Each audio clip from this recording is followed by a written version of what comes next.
We wish you a Merry Christmas. We wish you a Merry Christmas. We wish you a Merry Christmas and a happy Magic the Gathering Arena. Hey everyone, welcome to the stream. It's VM Campos, and this is the last stream of 2021 because the next time we meet up will be January 1st. Now, am I going to do a stream on January 1st? Probably not. Now that I think about it, maybe I will. I'll be together with family celebrating the new year in the far-flung future of the year 2022. But we'll see. I might do a very, very late night or early morning January 1st stream. We'll see. Maybe we'll do it on Friday night. I don't know. My brother's in town and his family, so I don't know what's gonna happen for the New Year's stream. But thanks everyone for stopping by today. I see you all there saying hello in the chat. So thanks everyone. Really appreciate dressed up as Santa. I don't think I have any Christmas related stuff at all. I went to a little party 2 weeks ago, and it was ugly Christmas sweaters required type of party, which I didn't have any. So I went with just a plain old sweater that I have. It was red, and then I wrote on it Xmas in black marker. Very creative. Everyone loved it and laughed. Haha. So nope, I don't have any. The closest thing is just the evil mage cosplay that I have, but that's not Christmas enough. That might be Christmas in Urborg, but not on the plane of Earth. So we're gonna do some magic streaming and stuff today. I've got a couple Christmas presents to show off that I got this time around. Got a crack-a-pack. Let's do the trip of let's round the horn and check out our cameras to see if all our cameras are working. Here's the amazing cam. Seems to be working amazingly. Here's the full screen cam. Maybe I'll brighten that up a little bit. You can see a preview of the stuff that I'm going to show right there in a moment. We got to go fast with it in a moment. I thought I adjusted this, but it seemed to have gotten dark again. So one more adjustment right here. That looks a little better. So, yep, some Christmas magic. That's what's in store. So full screen cam looks good.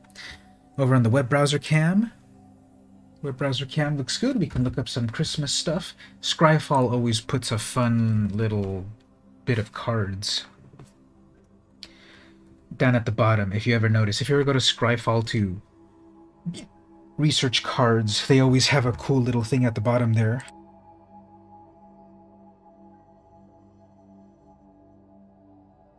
And this time for Christmas, they've got these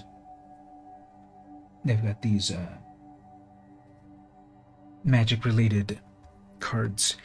So our card cam over here, we have a crack-a-pack to do of the latest set right here.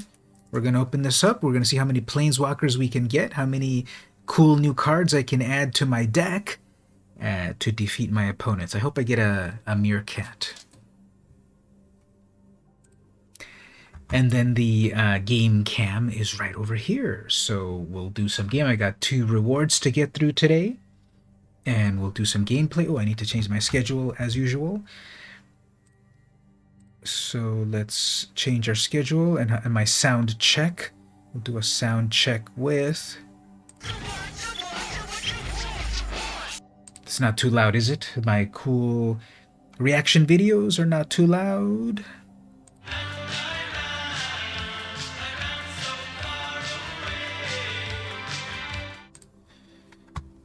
In contrast with the music. But let's set the schedule. The schedule is going to be slightly different. So we're going to do gold digging as always. We've got crack-a-pack. And then after that, what events are going on? Bot draft, historic artisan. We'll do a decathlon event. We'll see which one seems interesting. Snack chat. I don't really have snack chat. I don't really have snack chat. Kind of, sort of. And that'll be another crack a pack. I was joking about the pack I showed a moment ago. It is. I am gonna open up a booster pack of the world famous San Diego Zoo Animals of the Wild cards, but I'm also gonna open a pack of Magic cards. So we'll have a second crack a pack and then just game. Maybe we'll do ladder. I haven't done the ladder in a while. Didn't really do the ladder last season. The reason to get on the ladder is to get more rewards, which is more packs. Now, before I forget, I always forget this. Let's do this. Here's our first order of business. I'm gonna go over to the mastery tree, and remember we were 2 weeks ago. I was fretting about, well, one day I might be able to get enough orbs to get that cool sleeve, and then I said, why don't I just buy the mastery pass? I've got so many gems, I might as well buy them. So I did. I got the mastery pass, and then that turbocharged everything, and it almost convinces me to do it every season. So we got the Edgar Markov sleeve. That's amazing. I put it on a few decks. It really helps defeat my opponents. And then I got the Runo Sturmkirk sleeve. That's a really cool sleeve. I love the colors on that. And after that, I'm going towards the Anja Maid of Honor. Now, is it Anja, Anji, Anya? Anya, Maid of Honor.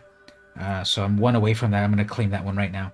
And then after that, like, I think getting the Mastery Pass allows you to get every one of these cool sleeves. So that's an incentive to buy this thing. And it's made out of gems, which I can replenish from wins and such. So then after that, I have to decide if I get Olivia's Attendance or the Scary Child sleeve right here. But for the moment, let's grab one more sleeve. Anya, Maid of Dishonor. She's toasting to your defeat. There we go. Got a cool new sleeve. It would be cool if it had a little voice acting or if a little animation like sparkles or whatever. She's got like a really short haircut this time around. On her previous one, let's look up the various Anya cards that exist. Let's jump over here for a moment. I think she's only got 2 cards in the total of Magic. Oh, there's more. Well, okay. So that's the one I remember more from. That was her first Magic card, Anya Falconwrath. 3 mana, 1/3, legendary vampire with haste. Tap, discard a card, draw a card. So right away, as soon as you summon her, you can do a little bit of that looting. Whenever you discard a card, if it has madness, untap Anya. So you can really storm off right here if you build a deck with madness cards, which I still don't fully get how those work. But you can tap and untap and just cycle through your deck with madness and do cool stuff. And as you discard something for the madness effect, you can do something else. So you can do a lot of cool synergies. And I could have sworn that she had longer hair here, but I guess now that I look at it carefully, she also has short hair. I guess I thought because of this sort of like red slash right here, that was her hair or something. We all hide a little madness behind our sophistication, do we not? Is the quote on that. This is Commander 2019, so this was published in 2019, I guess. And then her latest one is this. I like her outfit way better. I think that outfit looks amazing compared to this old one, just like a big old cloak with a little red. Her new outfit looks amazing, which I just pulled right there on the... That would be really cool to cosplay when I finally go to Comic-Con in cosplay. I tell myself that one day if I cosplay at Comic-Con, I would totally go like So Goth or Steampunk. But that's a cool outfit. And so the new Anya card, 4 mana, 4/5, when Anya and or one or more other vampires enter the battlefield, create blood. This ability triggers only once each turn. 2, sacrifice another creature or blood. Each opponent loses 2 life, and you gain 2 life. So, literal vampire effect with some blood tokens and the like. She lost her haste. She got way more powerful, a 4/5 instead of a 1/3. Lost the haste. Now has these synergies. And then there's Anya's Ravager. This came out in in that other commander deck, I guess. 3 mana, Vampire Berserker, 3/3.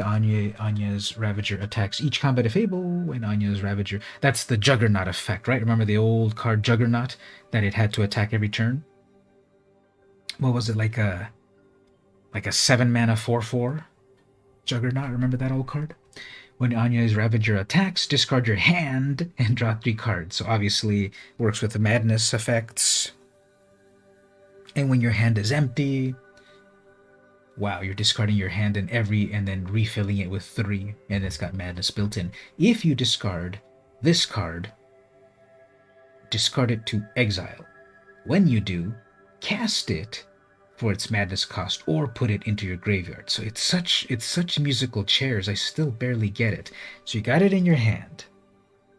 If something causes you to discard this, it temporarily goes into exile. You can then choose to cast it from exile for the Madness cost.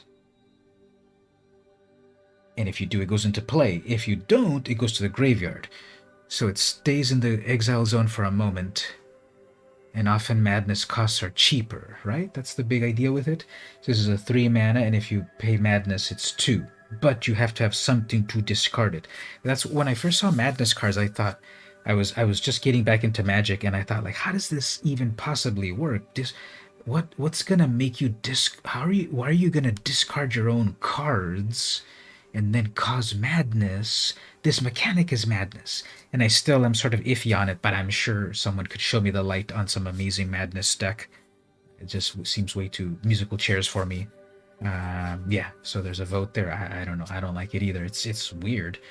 I'm sure people can make some great decks and abuse it and such, but to me, it doesn't make too much sense to me. Too much setup. I know people love to do graveyard synergies, and I'm not a big graveyard synergy person, but I'm sure people love this. So anyway, those are the Anya cards. We also have Janjit Sentry, which has Anya built in there. Janjit Sentry. Anyway, let's do some gameplay. Enough rambling. Also, what I want to do is get myself a Christmas drink. No, not eggnog, but I do want to get a nice Christmas drink. And we will make the game even more fun with a nice Christmas drink. Mind Leech Ghoul looks cool. Don't play it at all. Groom's Finery. Equipment that I'll never play. So only 2 more orbs for the next sleeve, which I think I'll be able to get relatively easy because I did get the Mastery Pass. Oh, I'm going to get an... There we go. I'm going to get an orb in 2 more. I got a bunch of virtual packs to open, actually. I've got real packs and virtual packs. Let's open one virtual pack, actually, because those have been stacking up. Then we'll do some gameplay. So we got a bunch of virtual packs. Actually, wait a minute. At the store, they've got a bunch of these sleeves for sale. 3,000. That's not even that much of a sale. I like this Is It one a lot. I kind of want them all, but I don't know if I want to pay for them all. I got 45,000 gems. Yeah, I'll get them in a moment. Let's open up a... take your pick here. Tell me which one to open. I got all of these packs right here that I just have been earning throughout my gameplay. Should I open Zendikar Rising? Should I open...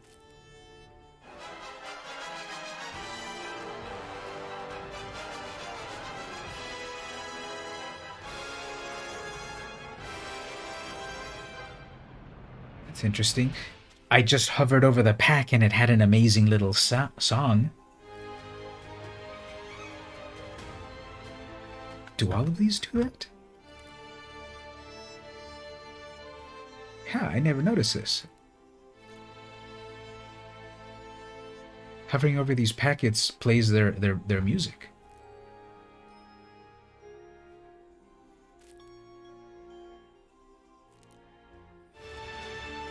The Zendikar one is the most fun.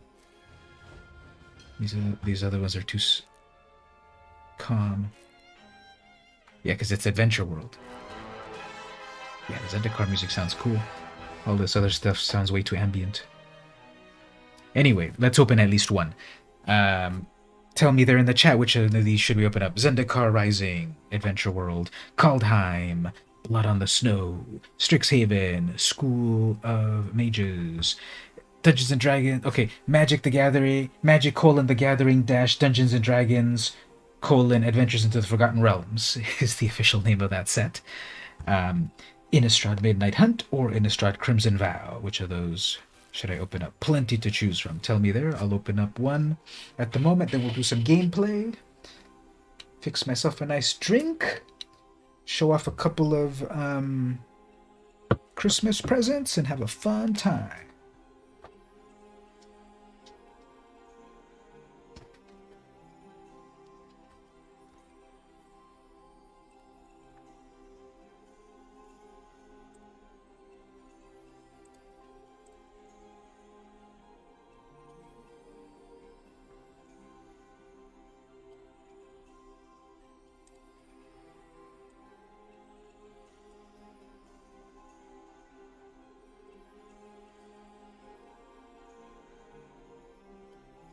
All right, let's open one of the D&D packs. I've got a couple to open from, so let's grab one. Let's see what good stuff comes from this. We got a You Hear Something on Watch. That barely fits in the title lineup there. That's why they costed it so cheaply, because it couldn't even fit enough more mana. You Hear Something on Watch. Instant. Choose one. Creatures you control get +1 until end of turn, or this spell deals 5 damage to target attacking creature. Yeah, so make your creature stronger for the moment, or deal damage to an attack. Mordenkainen's Polymorph, another really big name. 2 mana, instant. Until end of turn, target creature becomes a dragon with base power and toughness 4/4 and gains flying. It loses all other creature types. So turn your little 0/2 Ornithopter temporarily into a 4/4 dragon. +2 mace. This is one of the weirdest looking names on a magic card. Because this is one of the very few magic cards that exist with a number in the name. Everything's got letters. Unless you go into the unstable cards, every normal magic card has only letters. And this one has a number, but also the symbol +2. So it's an equipment. It's an equipment with color. Wizards is doing a few more of those types of equipments that traditionally, when magic was invented, artifacts were colorless and can run on any deck. But that's caused problems because artifacts that any deck can use can then become abused. So Wizards nowadays is doing a little bit more reliance on good artifacts that have a color. So then I think that defeats the purpose. I'm more old school. The more magic changes, the more I realize some of the things that I like that are kind of old school I like more. And I don't want to be curmudgeonly, but I don't know. I just think, yeah, the magic's got to evolve and such, but sometimes in that evolution, I feel like the classic things about it get lost. But anyway, you give your creature +2/+2 with a big old scary mace to beat down your opponent.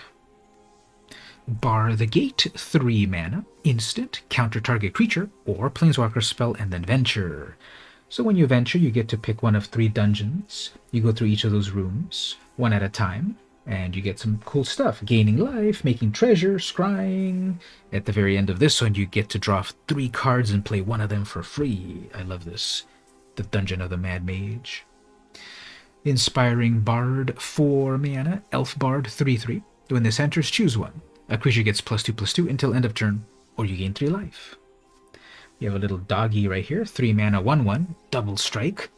So it's a 1/1, but it'll deal 2 damage, and oh, here's the trick. You equip the +2 mace onto this dog. I don't know if it's going to hold it in its mouth or its tail, or its paw. And this becomes a 3/3, double strike. It's going to deal 6 damage. And then pay 4 mana to blink it, to phase it out. You like the old multicolored cards used to look The gold cards from back in the day, yeah, those are definitely memorable. That those would really catch attention. I don't have it handy, but I don't have a lot of them, but I have a from the dark. Um, I have a some imp from the dark that was one of the very first. Hey there, Cameron. So from the dark, it was one of the very first multicolored gold creatures, and then it said literally in it, it said this counts as both a black and a green card. Bag of Holding. This was originally M19 years before the D&D set came out. 1 mana artifact. Whenever you discard a card, exile that card from your graveyard. So it still hits the graveyard for graveyard strategies, and then goes to exile. So it doesn't go to the graveyard directly. It would have said instead. When you discard a card, exile that card from your graveyard instead. Anyway, 2 and tap, draw a card, then discard, and then 4 and tap, sacrifice this, and return all of those cards back to your hand. So literally, you're holding on to all of those things. And then just be careful that someone doesn't destroy your artifact and you lose all those things. And then the rare card is Ebon Death Draco Lich. I love that name. 4 mana, Zombie Dragon, 5/2, Flash and Flying. This enters tapped, so obviously summon it at the end of your opponent's turn and it's ready to kill on your turn. When you cast this from your graveyard, if a creature not named this died this turn. Okay, so something has to die on the battlefield, and then you can summon this from the graveyard, Flash with Flying. So that's fun. Ebon Death, the Draco Lich. Alright, let's play a little game here. Try to earn today's... trying to earn today's treasures and the like. 20 white or black. Okay, so I was playing a little bit of this, my Professor Onyx deck with the new Alchemy. Well, I guess I want to blame Alchemy for everything, but I guess you don't blame it for this. Ugin, the Spirit Dragon, has been banned in Historic Brawl because it's just so good. So I had to remove it from this deck and put something else in it, which I don't remember what it was. But that was a little change that they did.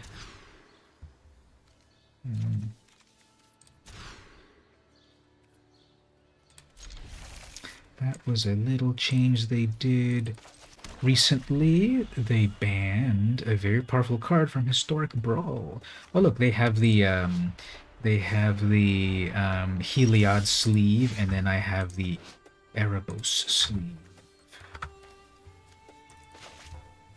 So we each have a Theros God sleeve. Okay, my deck's a little slow, but that's okay. Next I can do... Okay, yeah, there we go. So it's a little slow, but I have the advantage. If I can get my 4th mana, I can summon one of my Lilianas. This is one of my Liliana squad decks. I've managed to summon 4 Lilianas on the board. I think there's maybe 5, maybe 6. I think I have them all except one of them, just because it doesn't really do too much. I could have them sacrifice their enchantment. That's not going to do anything. Actually, I don't have any creatures in this deck, so Authority will not do anything. So I guess I'll start to summon my Liliana squad. And they discarded their... Every death is an opportunity to increase my influence. They discarded a Banishing Light. Whoops. I have no interest in fighting fair. I know the deal. Oops. That's pretty bad to have an indestructible creature. And there's 2 ways that I can deal with it. Either I could have Liliana deal with it, or I could put a cool spell. I think the more impressive thing is to have Liliana deal with it. See, they think, oh, I have an indestructible rat. But indestructibility is negated with minus. Oh, snap. Oh, you can scream if it hurts too much. She's so sarcastic. They're looking at my card. How did you kill my indestructible creature? Oops, are they gonna get greedy and summon their commander? They're thinking probably, oh, they're out of Liliana power. I can summon my commander. Please do so. Okay, there it goes. Okay, no problem. You get to decide which creature you can destroy.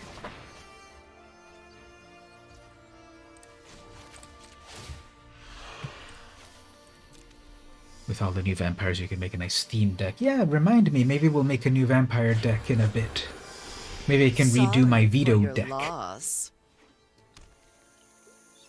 Maybe make a new veto deck from scratch. I know I've had one before, but maybe we can make a new one. Because there's a whole bunch of new vampires in the new set. Ooh, they're passing in fear, and then I'm missing card draw. Okay,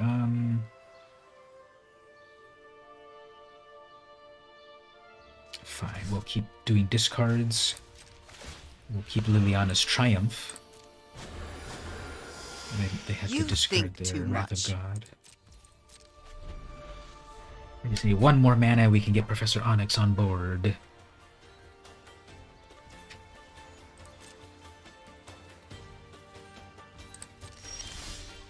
That's not exactly mana. Don't want to discard what I have in hand, so I'll have to let them pass.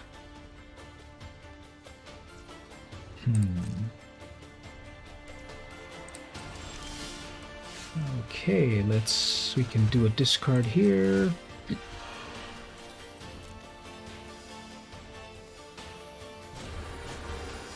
They discarded a dog. Don't care about your plans.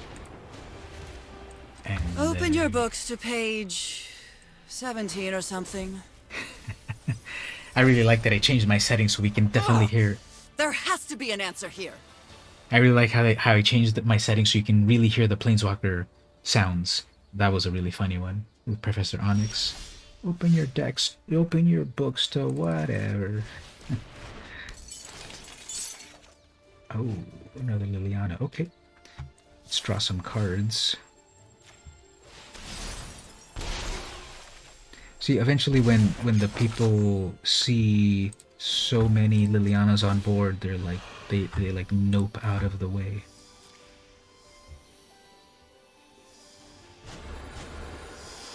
Sorry for your loss.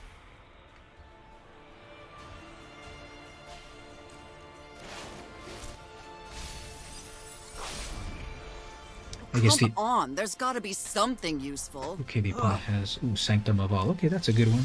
How do I get rid of that? I discarded my card. I discarded my card that would let me do that. Actually, wait a minute. I need a little bit more mana to Unstable Obelisk it, but we'll do it in a moment. Let's just really scare them with a whole bunch of I do hope you make this battle exciting for me. Nothing to discard, so it deals them damage. We're doing things my way. Liliana draws me cards. Ooh, Bolus of Citadel. I need that. And then make a zombie. Ugh! There has to be an answer here. Oh, this looks like a fun new toy. Alright, so Sanctum of All is very good. They can go get their amazing... And it goes directly to the battlefield, so that's useful. 2-card draw on that, plus a discard. They have enough to resummon their commander probably, and maybe give it haste, so that'll be annoying. But all my Lilianas, oops, they make a Shark Typhoon and lose a turn. Okay, perfect. Let us play Bolus of Citadel.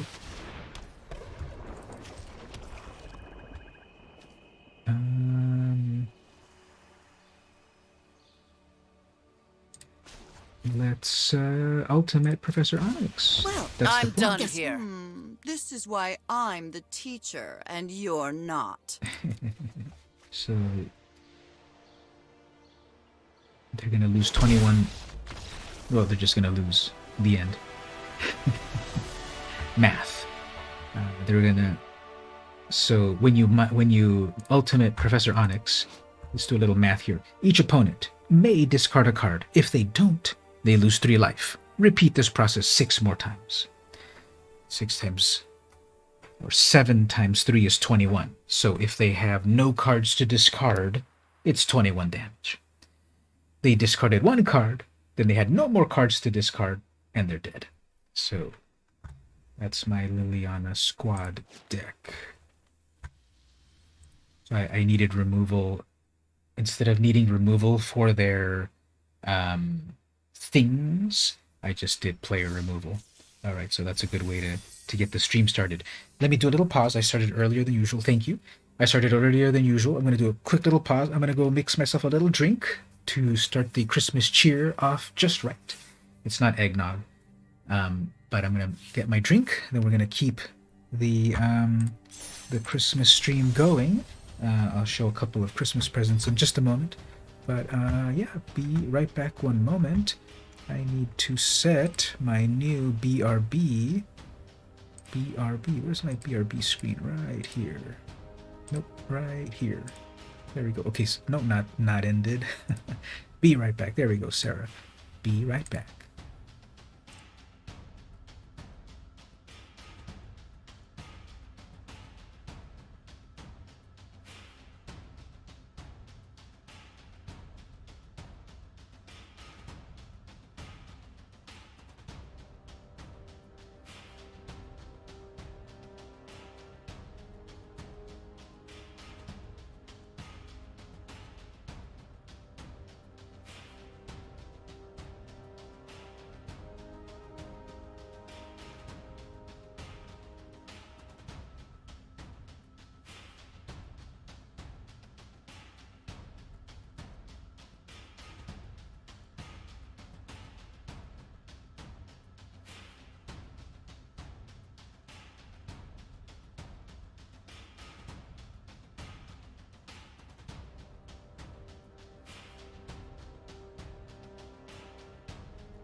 All right, we're back. As I said, it was just a quick break, so we'll come back. Tell me there, how are you all enjoying? How have you enjoyed, or will you enjoy, or are enjoying your Christmas? Did you get any cool presents?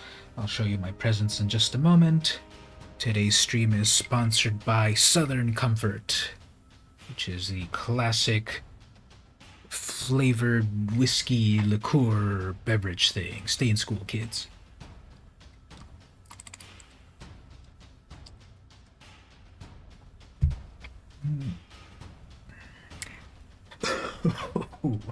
So, this one of the presents that I got from my brother was this that I never knew that existed, but I'm glad it does.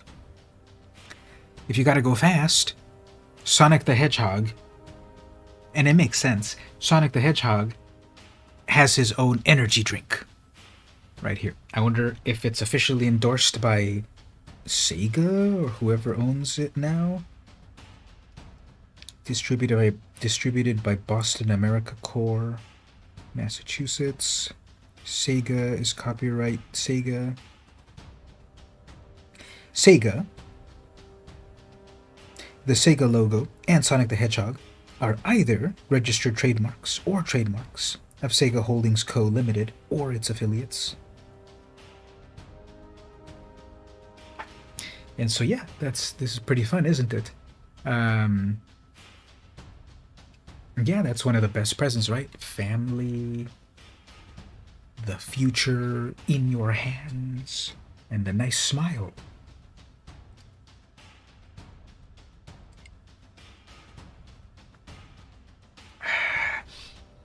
So on the back here, it says, not recommended for children.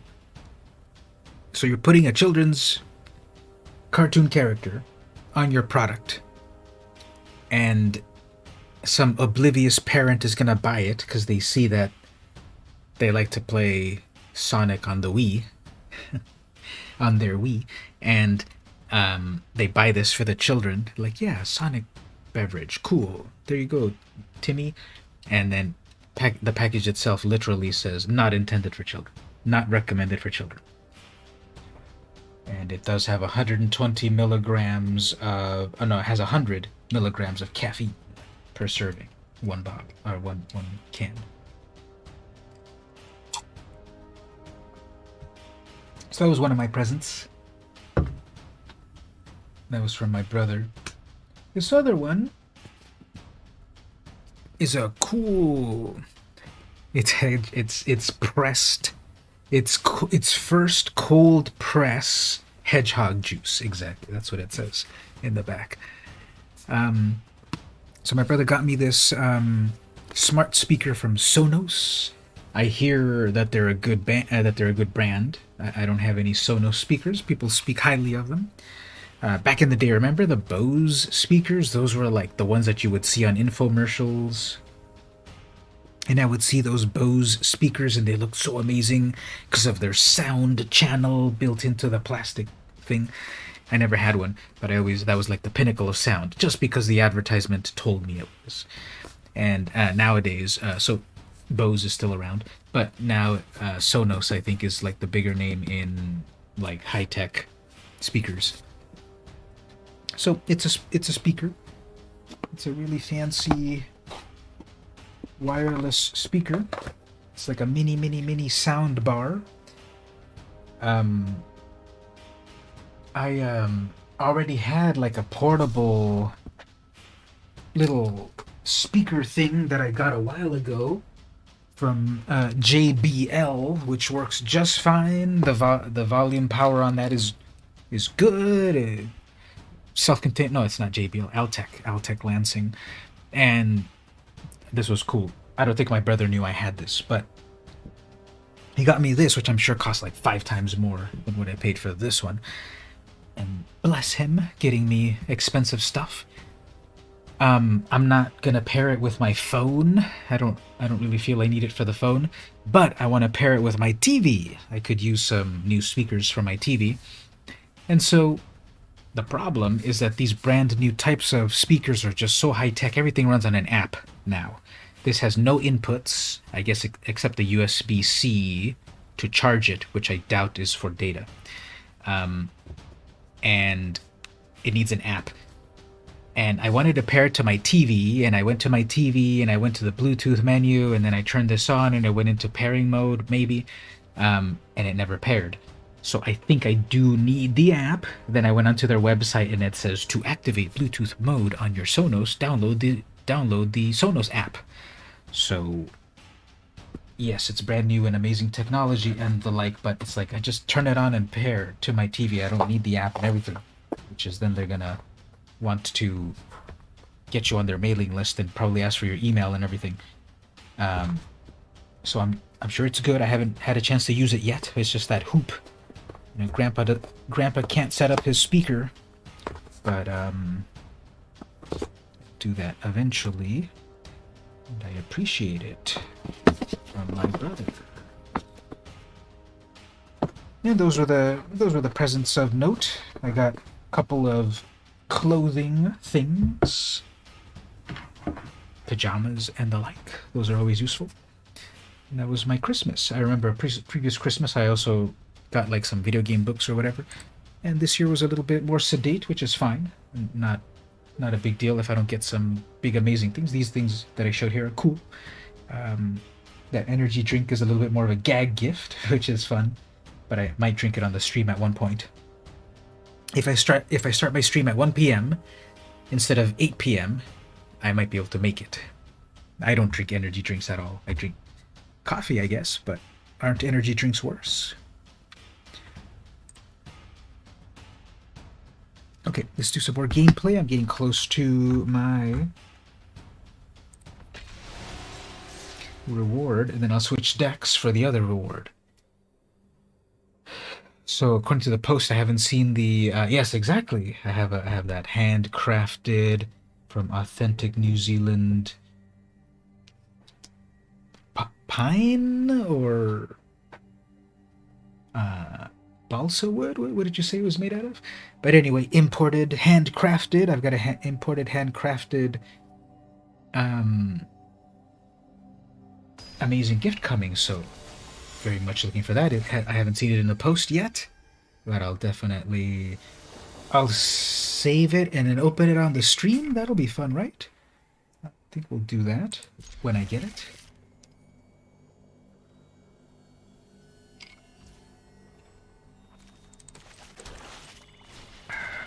Turn 1 universal solvent. I love for them to then read it and then reread it and say, what does that card do? Pine. I was looking up, is there a sort of DOP for New Zealand products? I hear New Zealand lamb is world-renowned. Do you have a DOP? Or it's different initials for different countries. DOP for Italy, which is Demonizione de Origine Protettata, which is denomination of protected origin, which just says that this is officially Italian origin. France has their own and such. Other countries have their own thing that is like, this is official French wine. Does New Zealand have their own like protected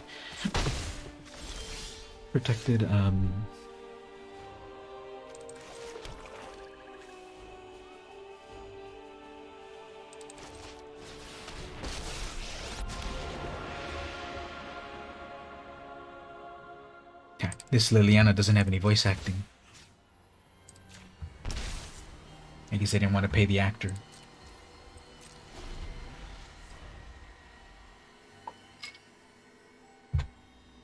Did it give you tracking info to see where it is in the world? That's always cool to monitor.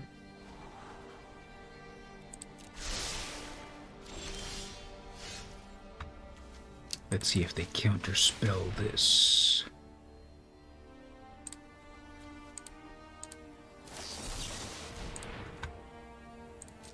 You ever made a New Zealand logo? You could design one for yourself.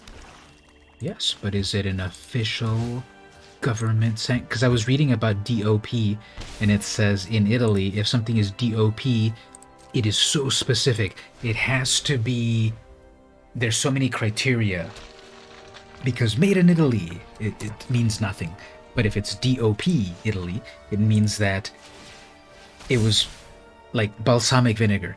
It was farmed or it was grown in a specific plot of land in Italy with a specific, aged in specific oak barrels, touched by specific family lineage hands. There's a whole official what is DOP in Italy.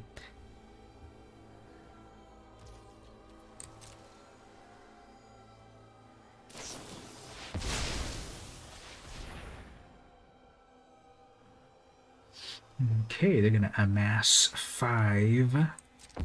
Sure.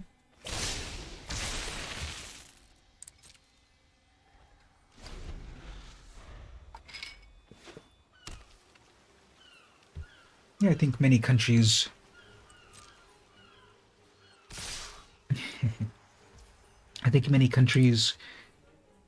have their very unique products that they want to fully protect.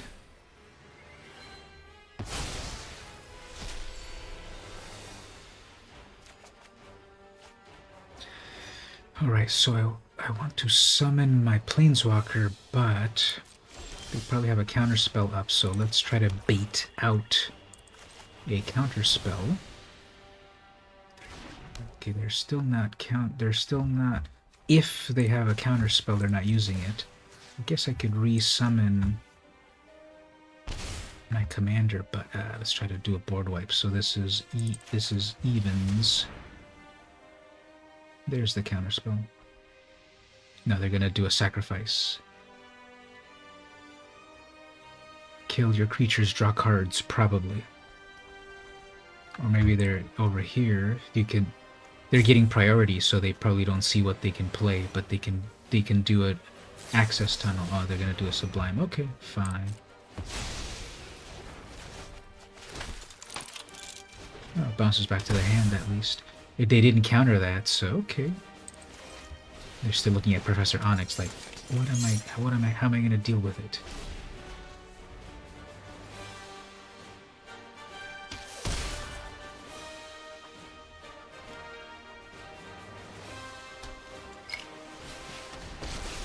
Alright, we tap out with Tezzeret. We have a full board.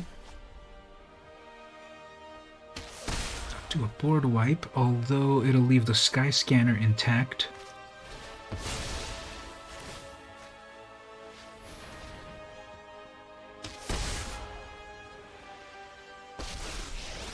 You can't do that, can you? Here. You have been warned. Okay. I guess that's cool. You get to have two planeswalkers. This is just the beginning.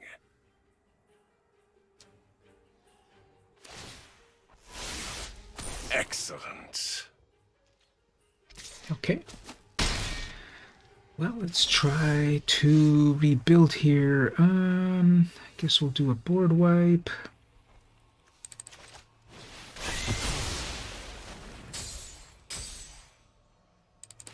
Bring out Liliana. New job, new life, new opportunities.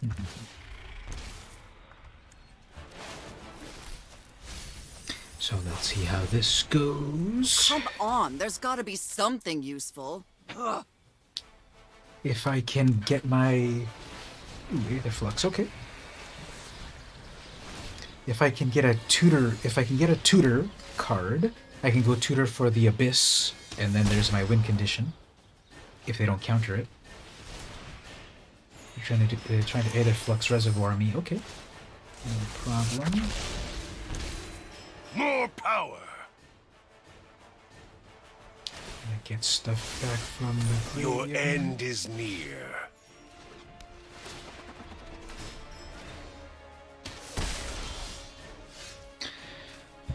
Okay. So I stay tapped out, that's fine.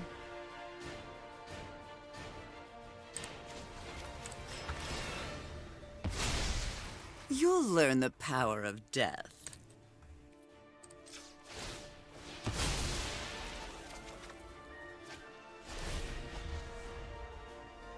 Okay, I just need to survive a bit. They have advantage. They have two planeswalkers. They have a bunch of cards in hand.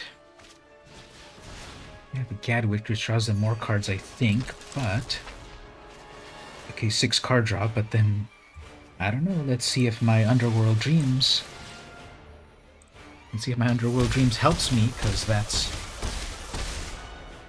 that's holding them off from the Death Star laser.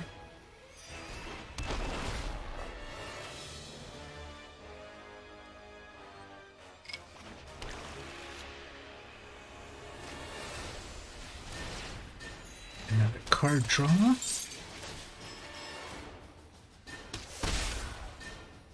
So I definitely need to... Oh, okay. If they're dumb enough to do the Wishclaw Talisman, I will go tutor for my win condition. I guess they're going to use that and to kill me. That is the sound of your demise. Okay, This well... should strike fear into you. Okay. They are going to pass the Wishclaw to me. I think this might be game over for them if I have enough mana. Yeah, I've got 7 mana. I need 7 mana to kill them. Oh, have I got a lecture for you. Okay, I think I have enough mana to pull this from the brinks of defeat. Go tutor for my Abyss.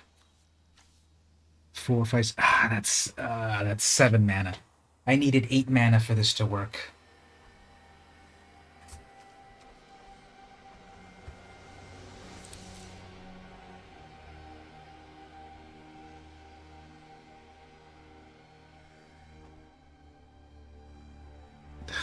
I needed 1 more mana.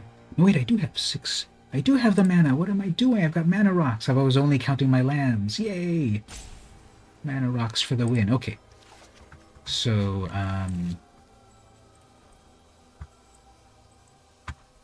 I should trust myself. I build good decks. Unless they have like a 0 mana. They don't. Oh, take your cards, Tezzeret. Take your cards, as many as you want.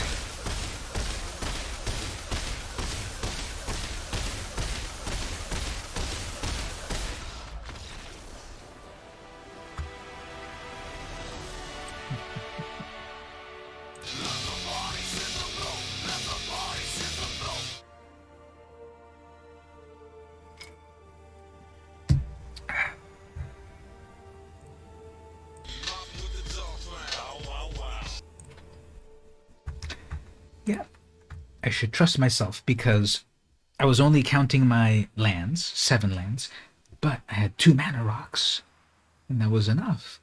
So ultimately their own card killed them. They got so greedy with their Wishclaw Talisman. 2 mana artifact enters with 3 wish counters, 1 in a tap. Remove a wish counter. Search your library for a card, put it into your hand. And then an opponent gains control of Wishclaw Talisman. Activate only during your turn. Let's pass those tutors around.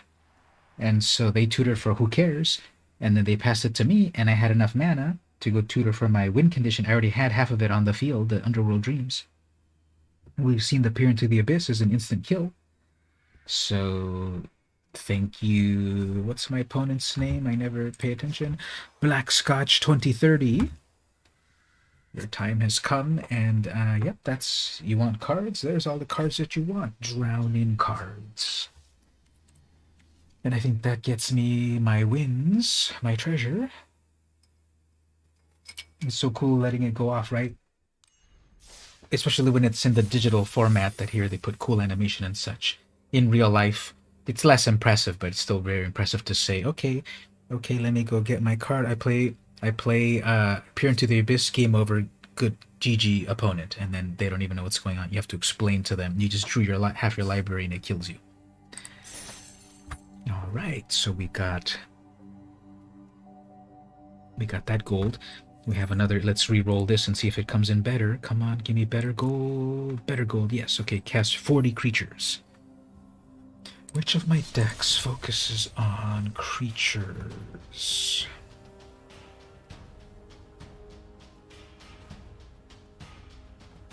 Okay, this mono white. This creature-ish.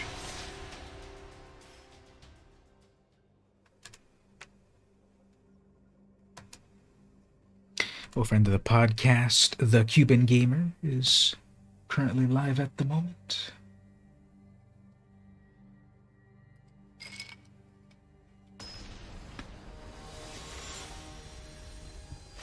That southern comfort is comforting me southernly. Red cap is the opponent. They go first. Okay, I got some artifact. Okay, this opponent makes a bunch of artifacts, and I have artifact removal. I always complain about the shuffler. Oh, I would love to destroy that. My opponent, I always complain that I get paired with an opponent that my deck doesn't work against, but then I get paired against an opponent that my deck has all the answers for. Because I have Exposed to Light, which will destroy their ley line. They're missing red mana. which is fine because we get to destroy that. Whenever you gain life, don't really have life gain strategies going on at the moment. Have a cast out. If they get their red mana, they'll summon their commander proudly. Okay, missing red mana. Oh, next Lotus, okay. So next turn, they can summon their Svilla. Sorry, that comes in tapped. 5 mana for my commander. The double striking god.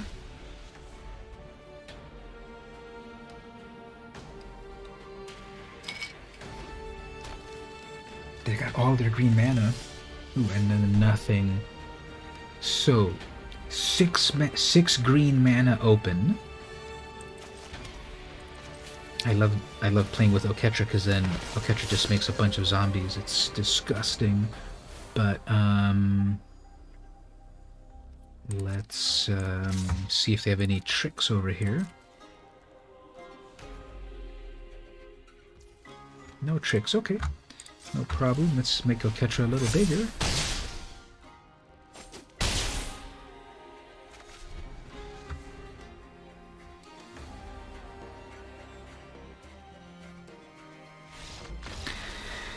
And the opponent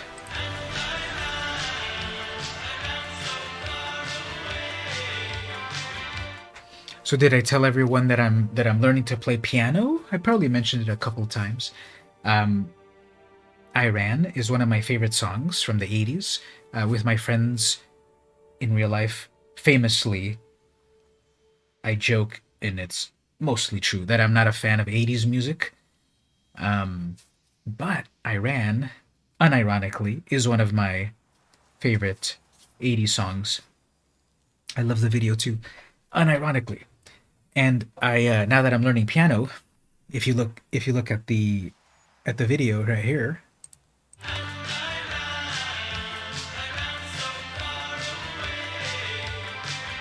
you see the main singer is playing some keyboard.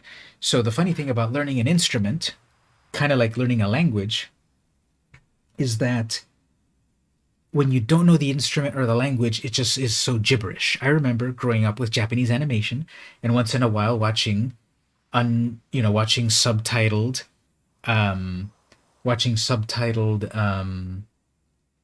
anime. Back in the day, I was like, okay, I can read the Japanese and I hear the Japanese, but it's gibberish. Every language is gibberish if you don't know it. Italian, etc. Then I learned Japanese. I took like one semester of Japanese, 2 semesters of Japanese, and I haven't practiced in a while, so I'm very rusty. But then I could start to hear the syllables, the katakana syllables, the hiragana syllables. I could understand the syllable sayonara. I could understand, Shingeki no Kyojin. I could understand these words. Domo arigatou gozaimashita. Ne. I could understand the syllables, so then it wasn't gibberish like before. I can hear the syllables of Japanese. Music is like that it's gibberish. It's a foreign language. If you see musical notation, it's just gibberish. But I've learned a little bit. I count November 1st that I got my piano, my digital piano keyboard. November 1st, I started to learn a little bit of reading sheet music and learning the keys and the scales and so forth.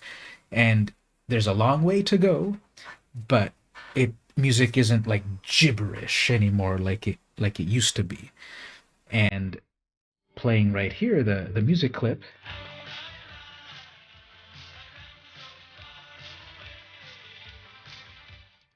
on one of my favorite 80s songs, and then now I can see him on the keyboard.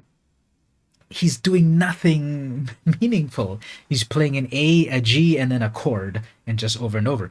The real part of the music is the guitars and the drums and the bass. And that little keyboard is vague ambience. And I saw a YouTube video from the band Flock of Seagulls, how to play Iran, and it's the original band members, 40 years later, and they're showing you how to play it. And when they play the keyboard part, it's so funny because it's just A and then G and then a chord A G, or whatever the chord was. Whereas the guitar and everything is, and the strumming and the drums and is like real complication. But at the very, very end, when they do the final music solo, I was interested about how do you play that. So it's, it's 5 notes. I forget what it is. I don't know. F F E E D D maybe. F F E E D and then over and over. So anyway, cool. You used to play. That was years ago. That's cool. Any thoughts? I'd love to hear that. My middle brother and my youngest brother were into music, and they were in bands back when they were in their teens and early 20s. And then they, just like all of us, we then enter society and leave some stuff behind. So I want to pick their brains about their music stuff. I want to pick your brain if you want to share anything about that. What can you say about any piano or music stuff? Because it's this kind of cool when people are into this shared thing. It's cool to trade thoughts and stories about it. So I'd love to hear anything you'd like to say about that. You played years ago, but what was it? Was it a band? Was it because your parents wanted you to? Was it something that you wanted to do? Just love to hear anything about it.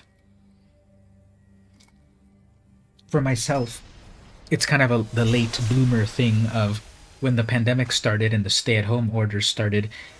You would see online so many people saying, "Well, I'm here locked up at home. I'm gonna learn how to make bread, or I'm gonna learn how to do woodworking," and I never really did. Like, I'm gonna learn whatever. I just lived, and so we're still in this pandemic time and such. But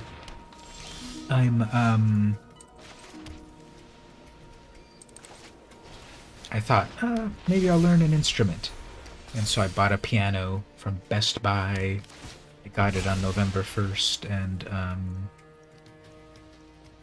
been playing it on and off. I got a textbook from the college that I work at. I got a textbook, teaching myself a little bit on that.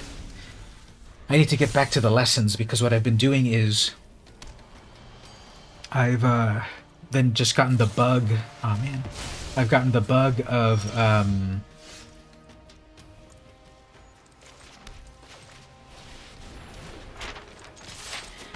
whenever I get an idea of I want to check out how to play that song, I look up the sheet music and then I try it out. So if you remember that old classic movie Tron, that's one of my favorite movies. I looked up the Tron theme music and I've been trying to play it, and it's so cool. And so I've been learning to play the Tron theme, and I love it. And let's see if they don't board wipe me here. Yeah, let me save a princess before they board wipe. I looked up the Super Mario Brothers theme song and played a little bit about that. I did a little Claire de Lune. Let me pull this up. I put it on my Twitter. I don't think I put it on the Discord, but I'll pull this up for a moment.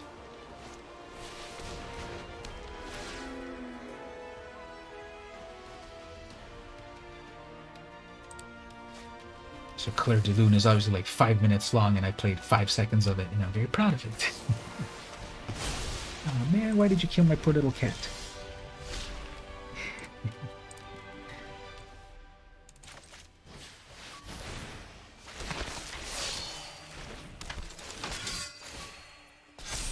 Yeah, I'm sure they're gonna board wipe. Well, they're not gonna board wipe with their creature. It's too cool.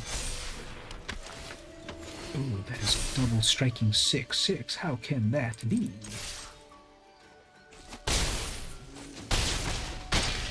They're gonna board wipe this turn, I bet you. You hated it. Your parents had grand ideas for you to be great, but to be honest, it wasn't very good. I can tell now. I'm 43. I'm gonna be 44 on January 4th. So I'll just round up. I'm 44, and I'm learning the piano. And I can tell why this is something for the youth. That learning the piano, I have a 66 key piano. Obviously the full one is 88 keys, so I'm missing a few octaves. but it's my first one. But there's 44 keys. There's 7 notes in the octave, A through G, and then they repeat. And then you got to memorize. There's 2 black keys and 3 black keys, and then the white keys in between, and each one is a note. And then there's the interval and the half interval, and each finger, if you're reading on C, each C, D, E, F, G, each finger is a note. And then, of course, you can play 2 notes at once for another chord, or then 3 notes at once, or the fancy ones when you're putting your fingers all over the place.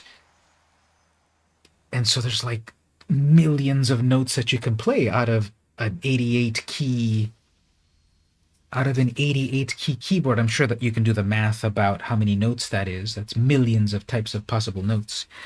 And then on the right hand, you're playing the melody, the main part of the song, and then on the left hand, you're playing the harmony. And so you've got the middle tones and the high tones and the low tones, and on just the piano on its own, so many keys, and there's the intervals of the octaves, and where's your hand, and where your hand is dictates what note it is, and then you're playing the melody on one hand and then the harmony on the other, and your brain has to keep track of both hands at once to play a complete piece. I can tell why this is definitely a thing for the youth. I think learning the piano at this age is the hardest thing I've ever done, but it's been very interesting and fun and rewarding, so I'm going to keep at it. Let's jump over here for a moment. If people didn't see this, I put this on Twitter. Here's a few seconds of me playing Clair de Lune, being very, very fancy. Hopefully you can hear this. Actually, hold on. Let me mute Arena, and then I'll play this little bit from my tweet.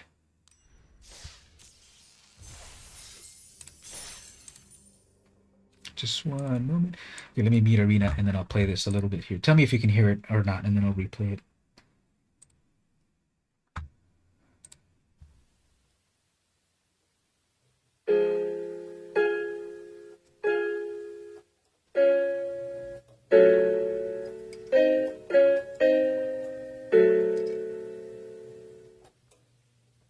Fancy.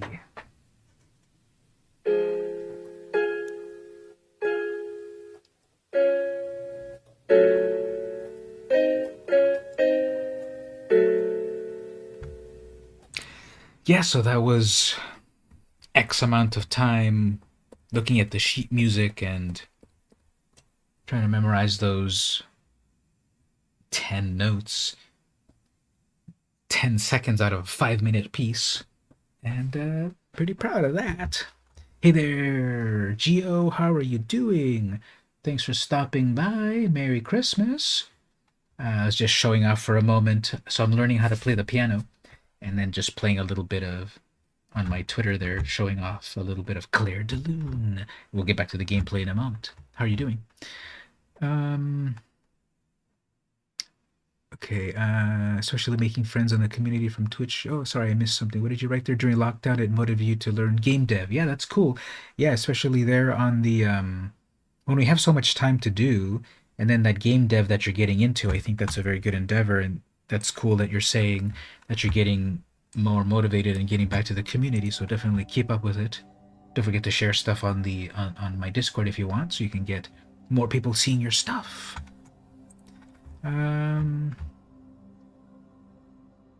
Remember that digital wind instrument you have been after for the past few months? Which one? Which one is that? Digital wind instrument? Remind me.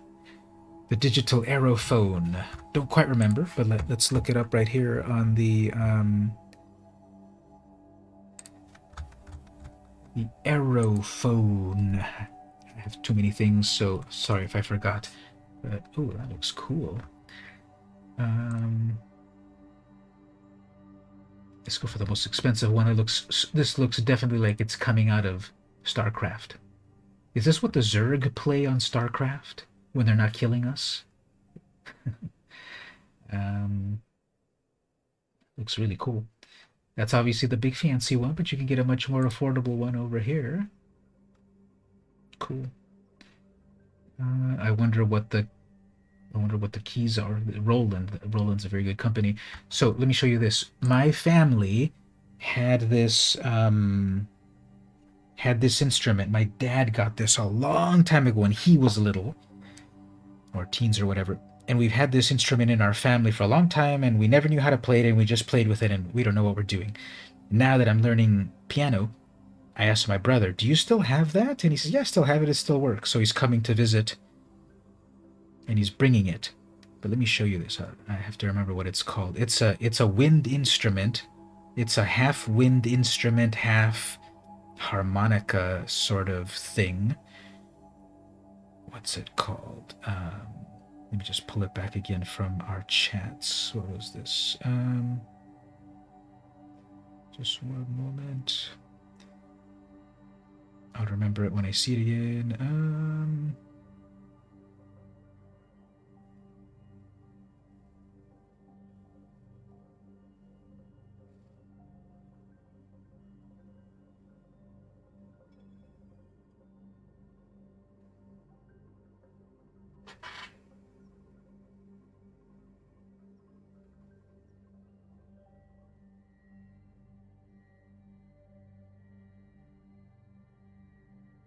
Okay, here it is.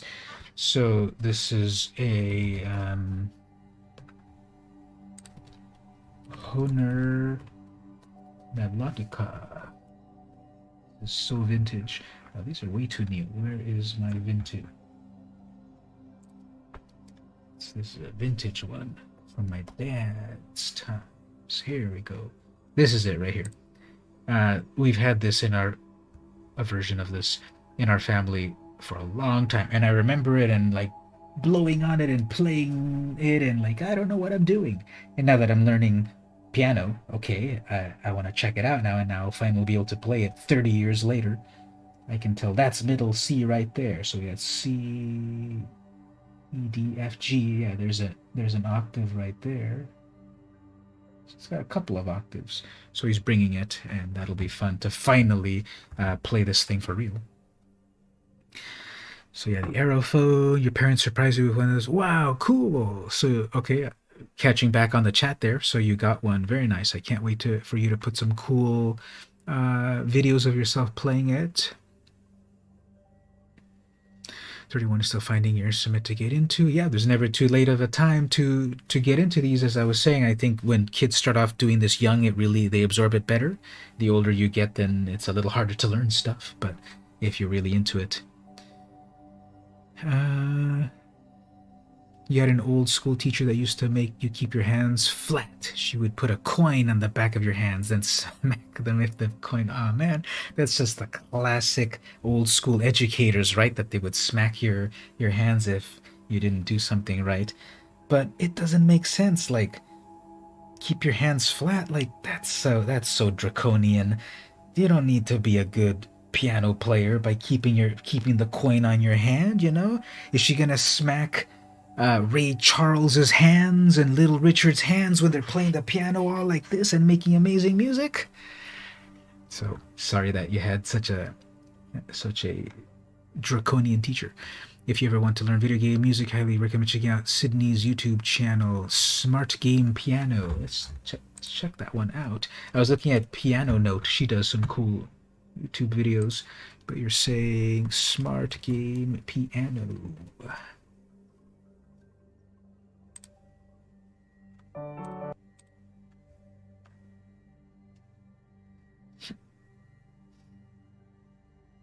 Okay. Oh, you know me, I'm a little bit more old school. The Moon theme. Okay, there we go. Now you've sold me. Yeah. So this song's really fun, and I made the intro Cool. I'm gonna like that right now. Watch it later. Yeah. Subscribe on that. The Moon theme on DuckTales is one of the best themes ever. So thanks for that.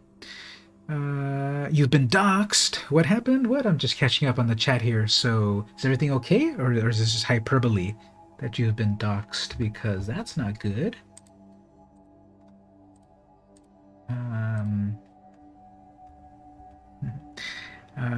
The Aerophone Digital Sax. They surprised you with what you almost bought it for. You almost bought it yourself, but then Santa brought it. That's fun. got the affordable one. Are we getting a concert stream soon? I can bring it and play a little bit if you guys want a little later. Yeah, this melodica, it's an old like 60s, 1960s. Well, we don't have this one. That's $2,000.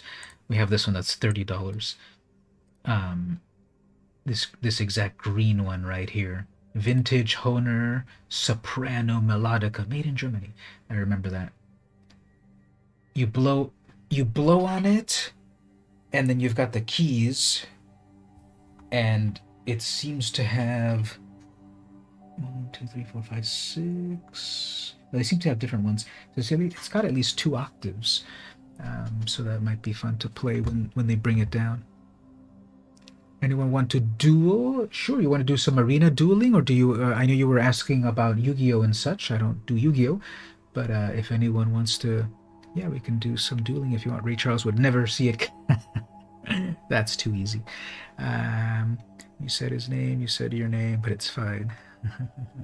So yeah, so I was we were just doing a little diversion right there into just divertive stuff. Now let's do a little pause because my drink is empty, and then I'll show some of the other presents that I got. Wait, I already showed all my presents. I didn't get too many, but here's what you missed, Gio. Oh, you saw it. I put it on your Discord, but here you can see it live right here. So it's the Sonic speed drink, not recommended for children. So I'm going to take a short break. I'm going to refill my drink, then we're going to get back to some gameplay. Yeah, we'll wait for your arena to update, and maybe we'll do a duel or two, or if anyone wants to, and I'll do my quests and the like. So do a short break, and we'll BRB.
Sorry, Squid.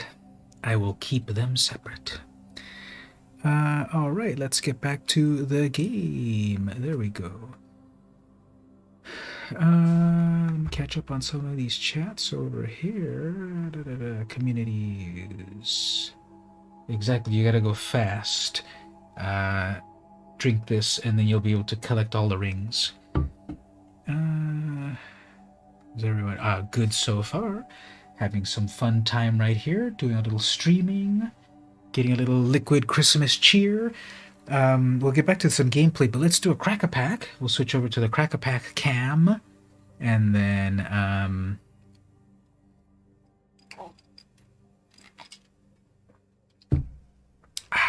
we'll get over to the crack-a-pack cam, and then crack-a-pack card cam. There we go.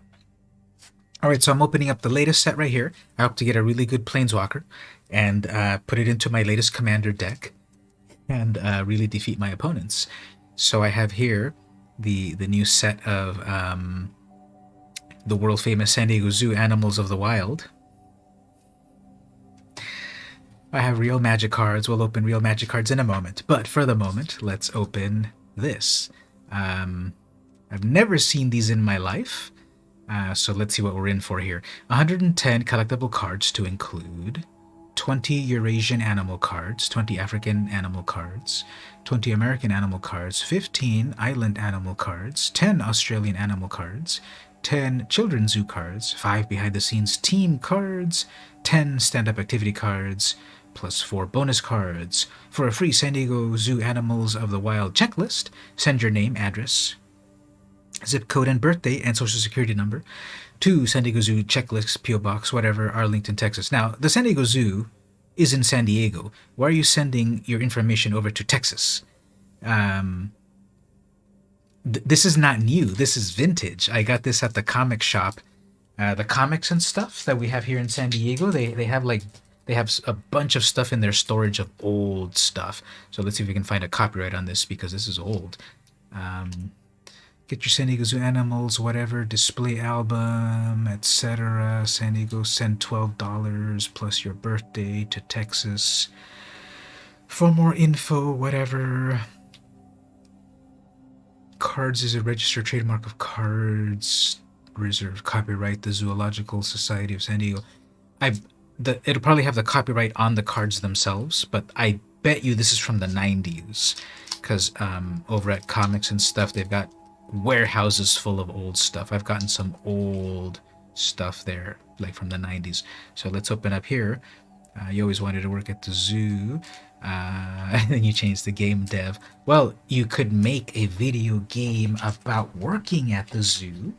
I would play that. Let's see if I get a great mythic planeswalker here.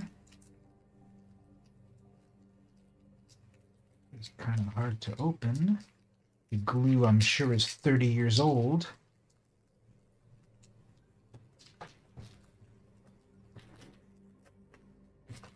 And if it's that old, I would think it would open easier. Okay, I'm gonna go through all the fronts and then we'll look at the backs. So here we have a Komodo dragon or lizard or something. Here we have a do you still go to the shop where we did the sneak peek at sometimes? That one I never really ever went to regularly because it was so far away.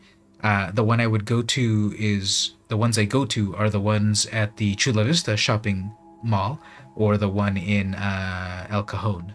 Here, this is a kiwi, right? This is a New Australian or New Zealand kiwi.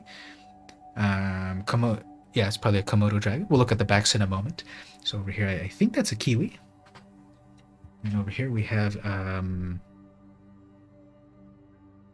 don't know, is that an emu? Yeah, this is probably an emu. It's got a waddle like a turkey, but it looks more fancy. It's probably an emu. Here we go. Here's an easy one. A panda with a horrible Photoshop job.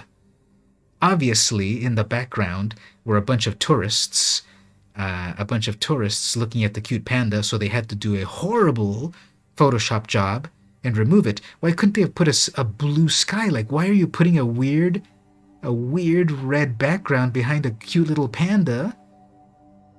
Let's get a close-up. Did they even do a good job on the Photoshop fur? Vaguely. But that's very interesting. And then over here...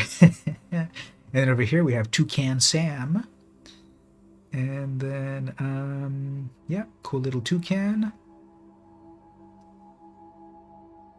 Follow his nose. And over here we have an aardvark, I believe. Huge aardvark nose. Fluffy tail. It's probably an aardvark. Over here we have, what am I looking at over here? Oh, here, I see it now. The redness is a rim. Nah, they did some Photoshop on it, and they did a bad job on it.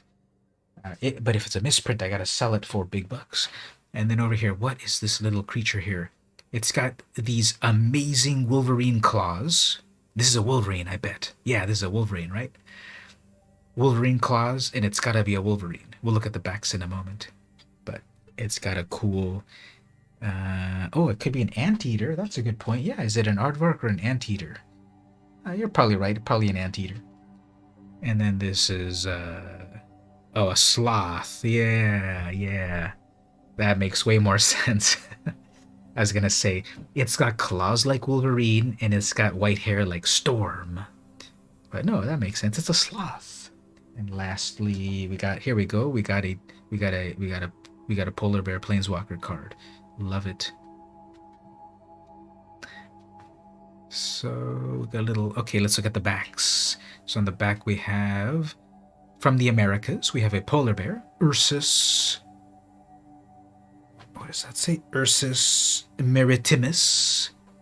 Ursus maritimus. Webbed paws, a streamlined shape, and powerful muscles make these bears excellent swimmers. Fast fact, a polar bear's black skin attracts the rays of the sun. Hollow hairs in its white coat trap heat and keep it warm. Why isn't there a sloth superhero in the MCU?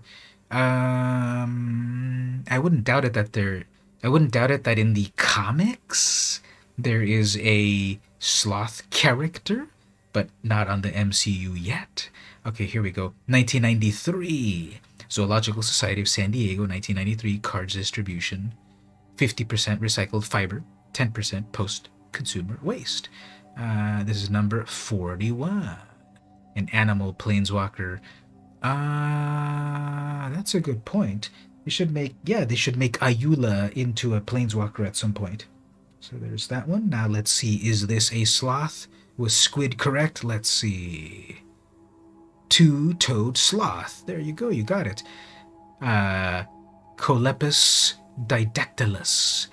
Fast fact, a sloth is so well adapted for life in the treetops that it cannot stand or walk very well on the ground. Ah, that's cute. This is number 44. This is a creature of the Americas. Alright, so is this an anteater or an aardvark? We'll see. It is a giant anteater from the Americas. This is a Myrmecophaga tridactyla. That means 3 toes.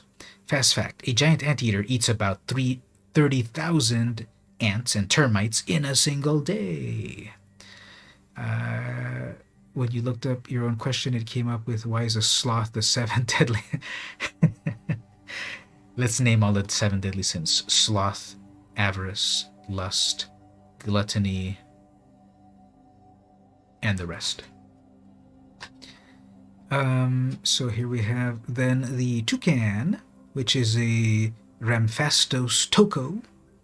A toucan's big bill is lighter than it looks. It's hollow, except for crisscrossing support fibers. Interesting. I never really thought about it, but yeah, I never really thought is a toucan's bill heavy or not? And now this told me, oh, it's not as heavy as it looks. And I think that's a good photo. Nice big old smile. And then here. Oh, okay. Oh, I see. This is why it has a bad Photoshop job. This is one of the special cards. you have to cut along the edges. And this is, if you cut along the edges, you're going to cut this out anyway. You cut along the edges, and then you fold it, and it's going to be three-dimensional. It's going to stand up. So that's why it's got some bad Photoshop. Because it stands up. So you cut it, it's a giant panda, it's a stand-up, cut out the image and the base strip, cut slots at the base where indicated, fold the base, insert the image, and then you got a stand-up. So you can have your very own three-dimensional panda. Pretty cool, but I'd like to know some panda facts, please. Alright, so this is the one that no one knew what this was. I'm guessing it's an emu sort of related creature thing. It's a cassowary from the islands, very nebulous, which is what? The Bahamas in the Atlantic, or Tonga in the Pacific, or is it in the area of Jakarta, or is it the Sandwich Islands off the coast of Africa, or like what islands? I guess all islands. Cassowary, also known as the Casiris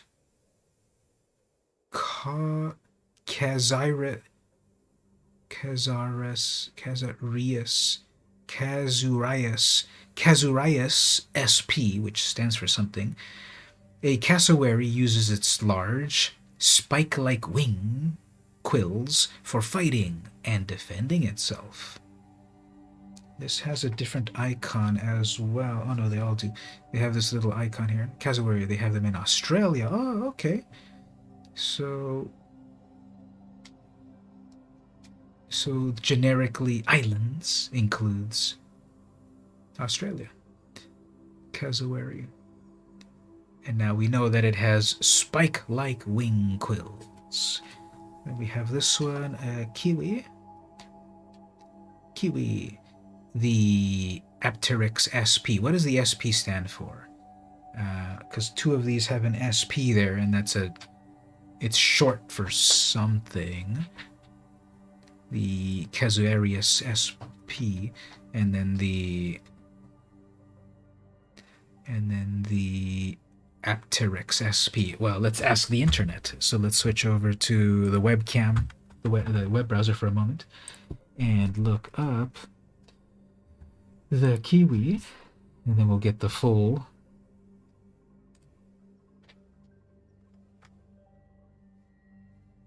Apteryx mantelli, North Island brown kiwi, Kingdom of Animalia, phylum Chordata, of course, class Aves, infraclass, Paleognathae, clade, Nova Eritate, Apteryx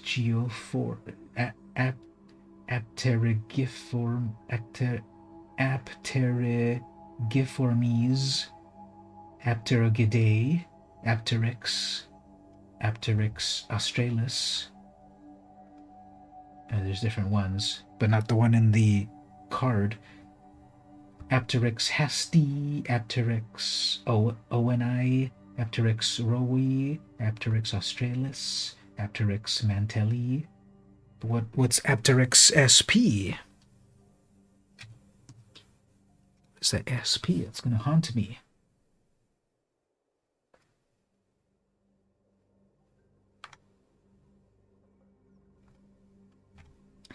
Kiwi are flightless birds endemic to New Zealand of the genus Apteryx.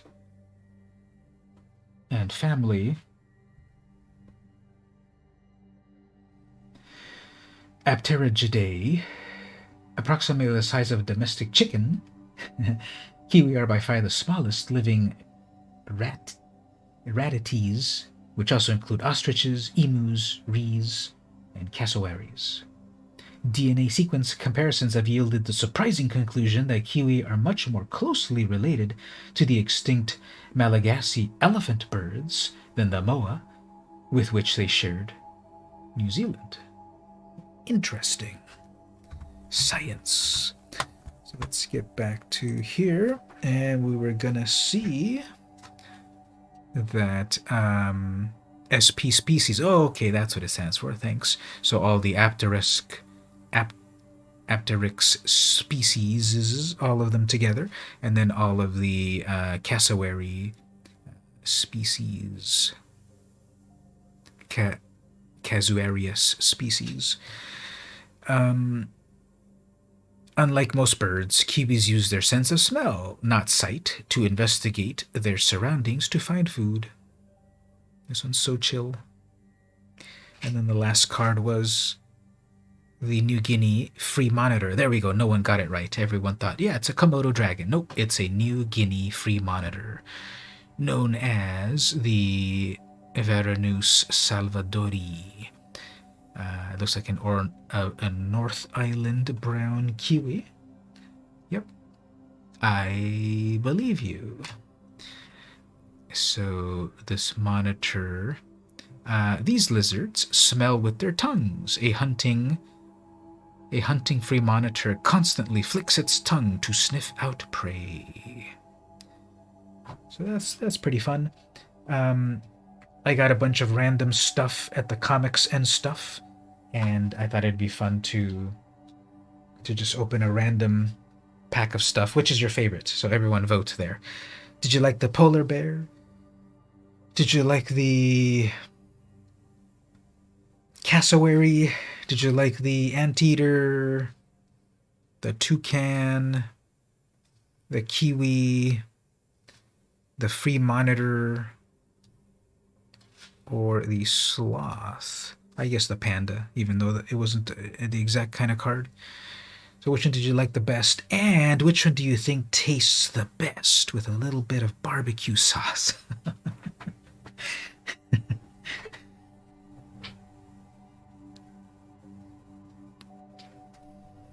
The kiwi, of course. I vote for the American bald eagle. So that's a bunch of fun, cute animals there. Let's get back to the gameplay for a bit. Unless we want to do a duel over here, Squid. You want to do a duel, perhaps? When you pro tip: when you update Arena, you should then restart Arena, so that update fully takes place. From what I've seen, you shouldn't just do the update and then start playing. You should do the update, let it update, exit the game, restart the game, and then you'll have a better experience. Probably the toucan. You like that toucan. Traditionally, San Diego Comic-Con's mascot was the toucan. So, that's your fun fact.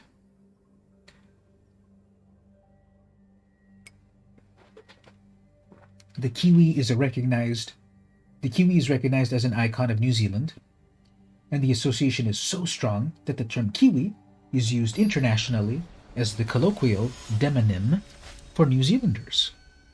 Demonym, of course, means name of the people, name from the people, which is the name that the people of a place give themselves. Demos from people, and nim from name. That is your lesson of Latin for the day.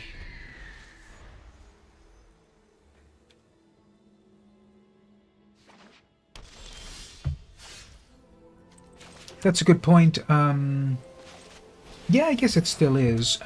Although I see the eye on their logos, I see the Comic-Con eye more than the toucan, but I do see the toucan still a lot.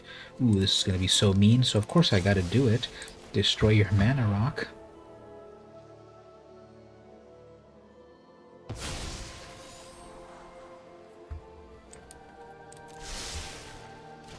And then my little 1/1 bird plus a cat. Cats and birds in the same deck.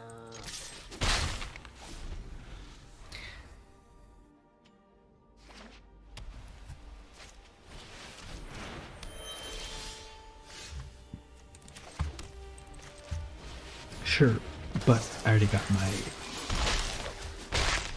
my god on live.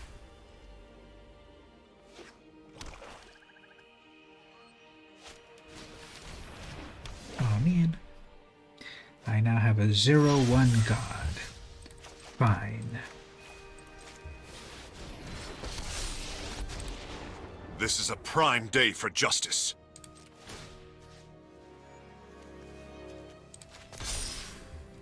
I believe in you, friend. I'm attacking with my 0-1 to send a message.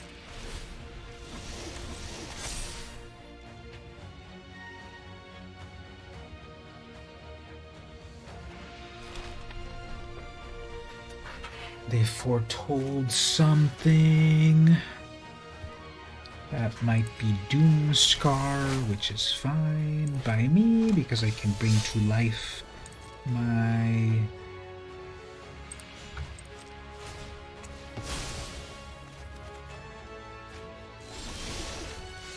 what do you call them? Create a 4/4 until end of turn. Angels you control get connection. Am I still live on YouTube? Hello, hello? I'm still live? Tell me there in the chat.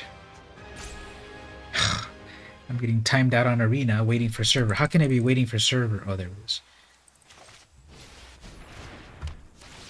That's so weird.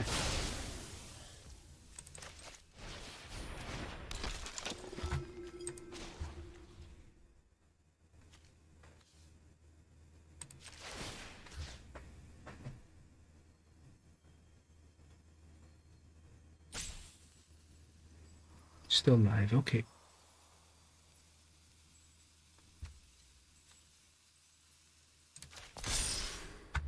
I will lend you my strength.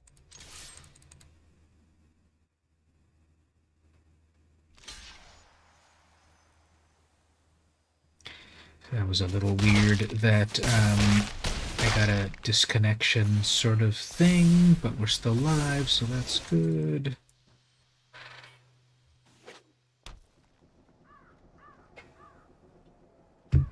So, I had this fun thought. If we get together at some point, Do not frighten me. Stevie and Squid and the rest, what would you all think about of hold on, let me just do what I need to do here first. I'm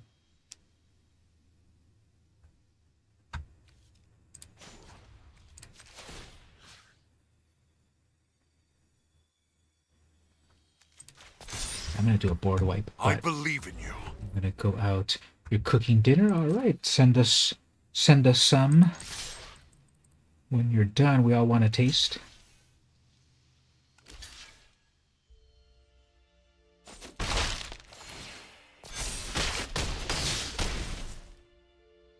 All right. So what I'm gonna do here? No one expects a board wipe.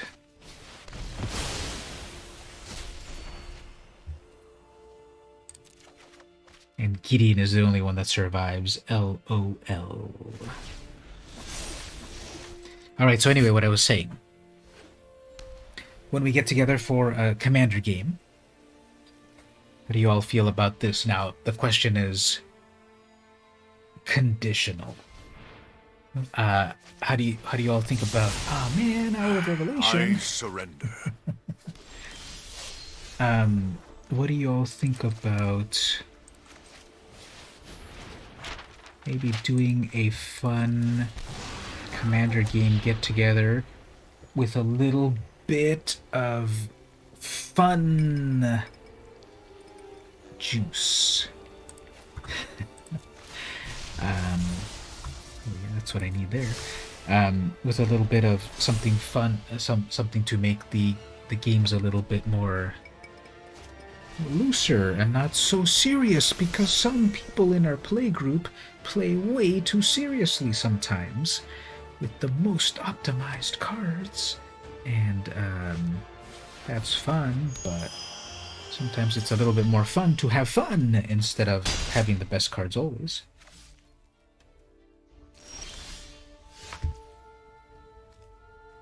Okay, so do I want to wipe their...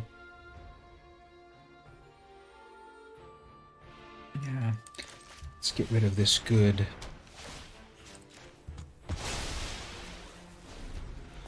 card there. Oh, double strike. I got 31 life. They've got 13, and I've got 31. You think yourself has the last one in the group?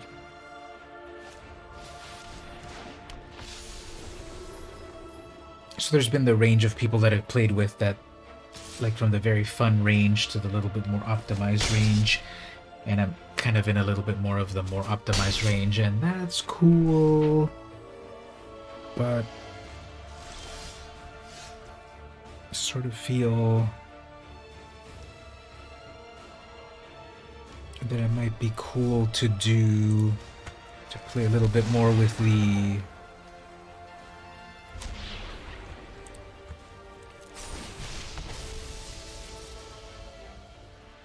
casual gameplay with not so much of an emphasis of the most optimized oppressive cards at times.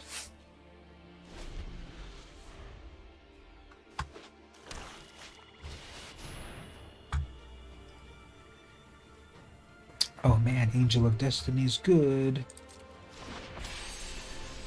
I need another board wipe.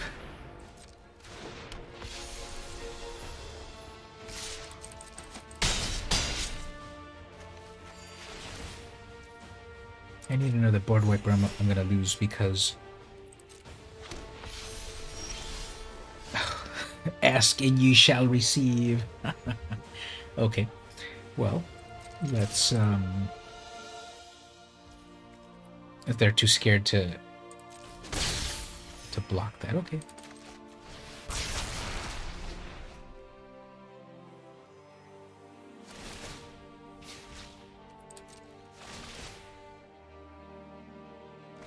Yeah, I forgot. When you play Liesa, you get all your stuff back. That is such a good card.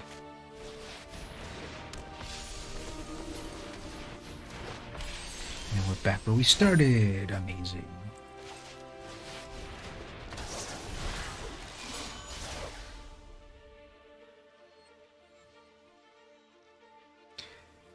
So hopefully I don't get pacifism. Oh, Lyra, that's another good card. And Mace is back. Yeah. I need another board wipe. So back where I started. So I don't think I'm going to win this one. They automatically win the game if they have a bunch of life.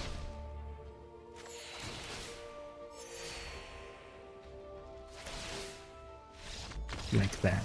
See? Well, angels and life gain, I guess.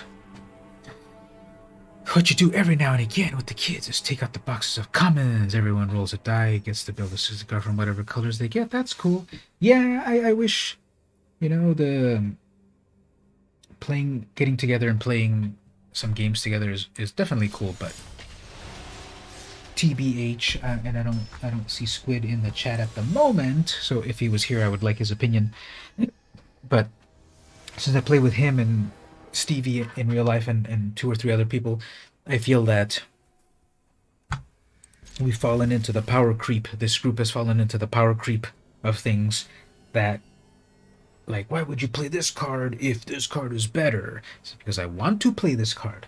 I actively, in the cards that I build, the decks that I build, I don't build the optimized versions of things. I just want to play fun things. Oops, you just challenged me. Oh, my thing is broken here, actually. Hold on. Mine says offline. That's weird. Hold on. Sorry about that. View challenge. Okay, I'll accept your challenge one moment. Sorry about that. We've got a delay going on. But right after this game, we'll do it.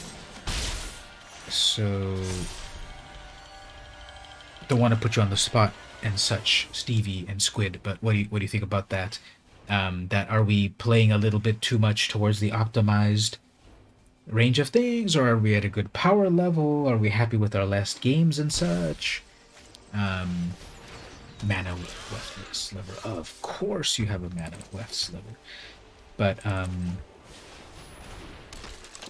I've always been a little bit more about level 4 and below is what I like to play on Commander. And yeah, once you have resources like EDH Rec that will tell you the best cards, then it really feels like play the best cards.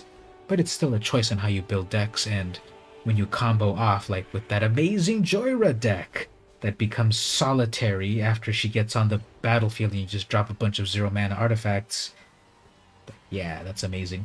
And then when you kind of like combo off a little too quickly, I don't know, I feel like a good game of Magic is a game that goes long, and that there is still chance for interaction once someone builds up a board state. And I may have my own, I can accept that. Maybe I have my own blind spot. I don't know if all of you, when we play, do you feel that I get to a point when I get too overpowered or whatever? I'll gladly hear any criticism.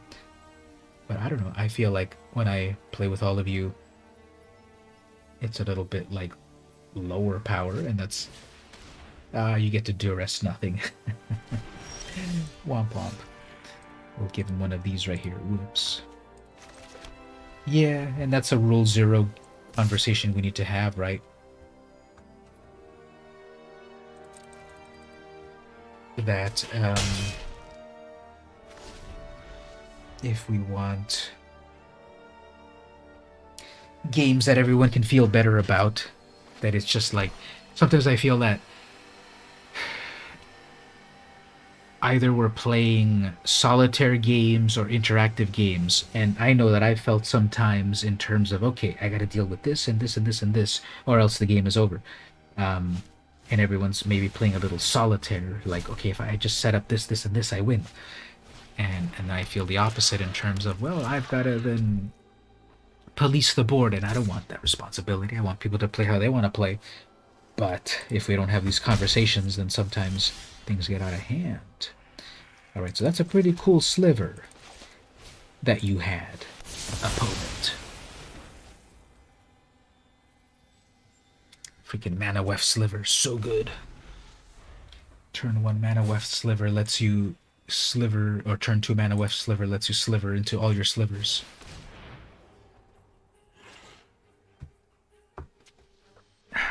What happened to the music here? Audio music. It's fun busting out Mons, Goblins, Raiders, or Merfolk of the Pride. 1/1. Okay, here's the combo right here. You play a cat god creature. Yeah, don't counterspell me. You play a cat god creature, and then you play a cat. That's the big brain play right there. But anyway, Mons, Goblins, Raiders, and Merfolk of the Pearl Trident. For the younger players, that was the classic 1 mana... Heartless Act. That was the classic... Oh, I'm getting a phone call. Okay, I gotta answer this. This is very uncommon. So one moment. Gotta answer this. Hello?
Alright, everyone. Sorry about that. Had to take a phone call very unexpectedly, but it's alright. I'm just making some plans for tomorrow.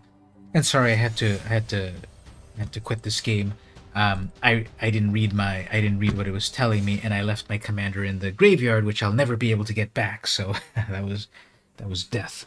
But anyway, are we still on for a challenge over here, Squid? I know you gave me a challenge, and what is going on with my thing here that says I'm offline, which is weird. But yeah, let's do a challenge here if you're still around. Selected deck, best of one. We should decide. Are you still there? So you can say in the chat what. For a minute, you thought your mic was on mute. No, sorry, I did it too fast, and I said I needed to take this phone call. But do you? Is any deck good? I don't know what deck to pick for the moment, but I'll just pick whatever. Are you still interested in a 1v1 over here? And why does my thing say I'm offline? That is weird. I'm trying to click on it and it doesn't let me click on it. But this is weird. It tells me there's 3 friends online, but I'm offline, and it doesn't let me pick it to click it to fix it, but we'll see. So if you want to do a 1v1, we can do that. I'll wait a moment if you're still there. There's a delay. There's like a 30-second delay on my chat somehow. I don't know why.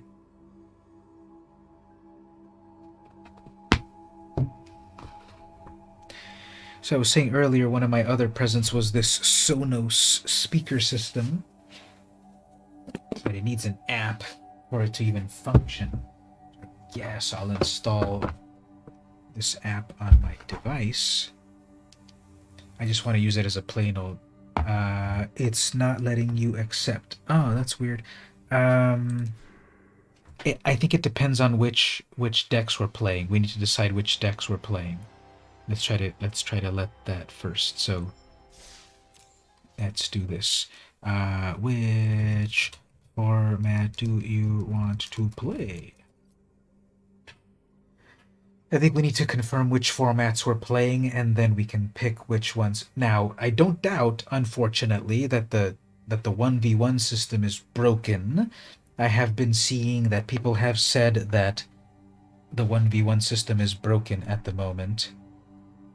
So we'll see if it lets us. It's very weird. Like if you want to play historic brawl, it will only let you play if you play standard brawl, which is obviously not what we would select it, but we'll see.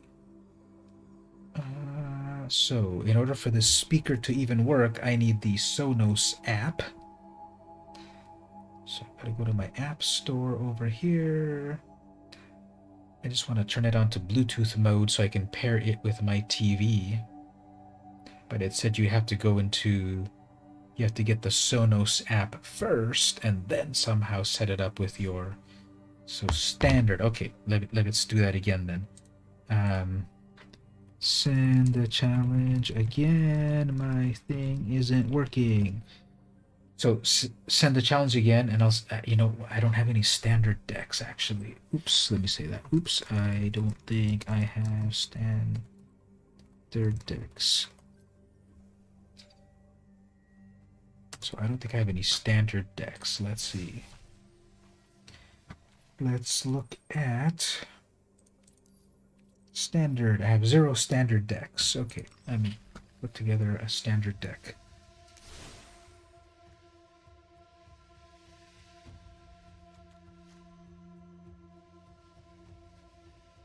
Did Arena give you free cards for Christmas? Puzzle Quest got a free mythic. Well, that's fancy. No, we didn't get any. We didn't get any free stuff for Christmas, to my knowledge. I'll try 100 card. Okay, sure. That's just brawl. Why don't we just do brawl? So 100 card standard, single. 10 or 4 of?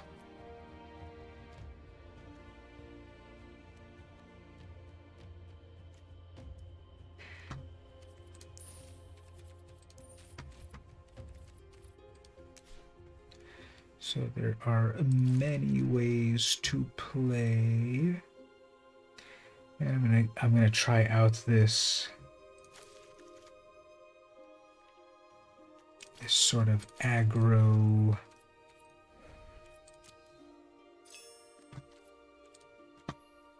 singleton, 100 card singleton. That's basically historic. Okay, so I think I can do it this way. I can take one of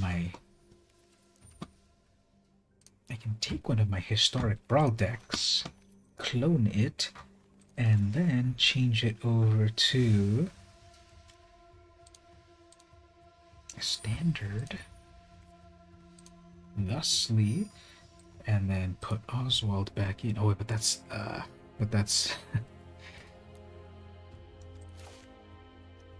okay. Well, we'll start with this, and then we'll do it. Okay, so I'll say okay, give me a moment.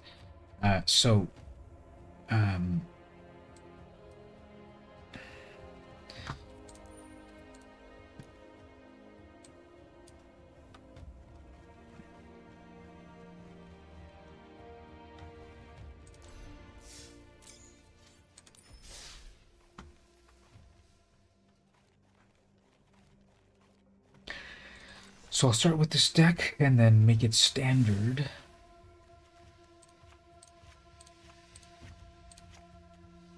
So many good cards.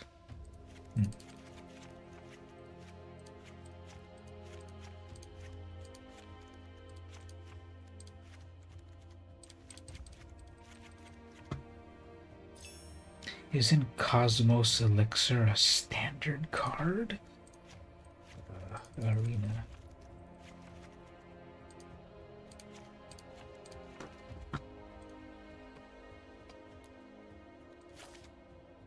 Okay.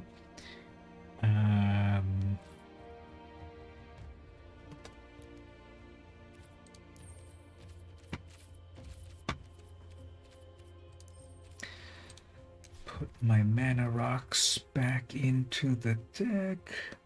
Arcane Signet does nothing now. Wow, there's such a dearth of mana rocks in standard.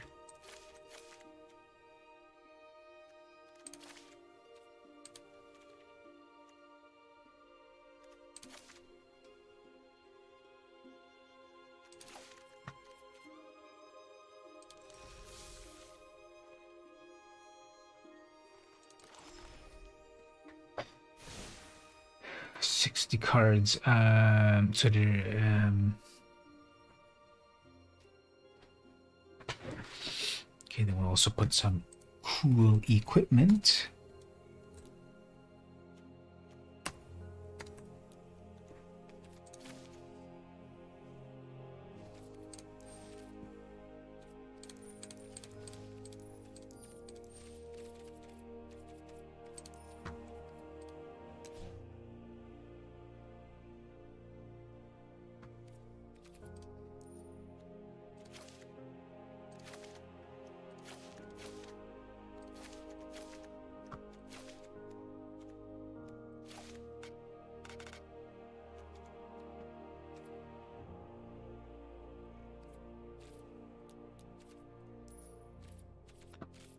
What are the cool artifacts to add to this deck?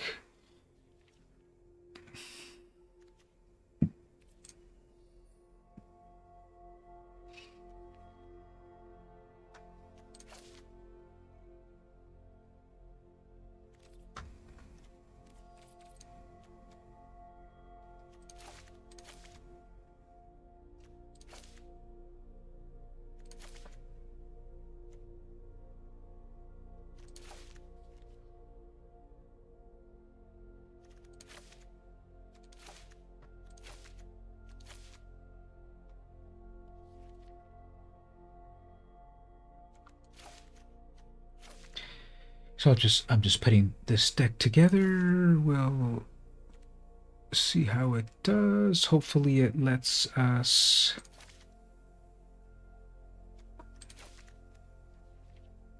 What? Look at this. Look at this bug in Arena. Skyclave Sentinel is just a red.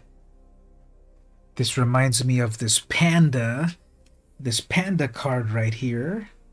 Just a completely red Photoshop job. We just discovered a bug.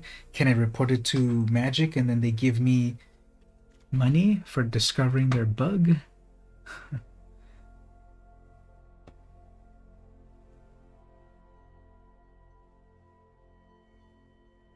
That's so funny, isn't it? That weird, it's just a dead card. Yeah.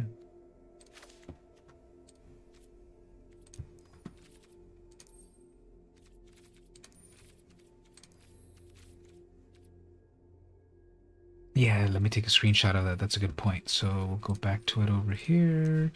Let's see if it didn't fix itself. Ah, it fixed itself. It was this...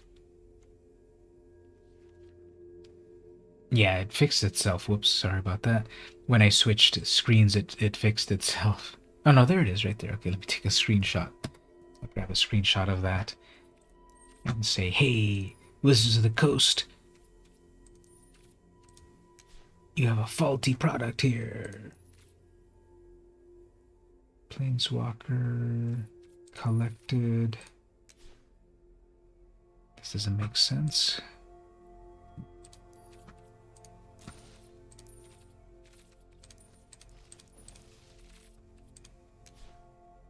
So there's only one Planeswalker in standard. Yeah, I took a screenshot.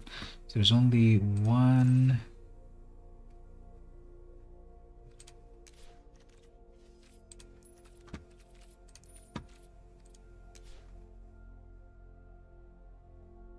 This doesn't make any sense. Is my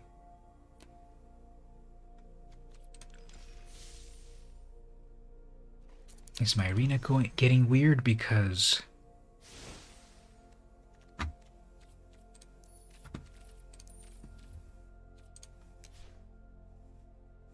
isn't Basri Ket standard?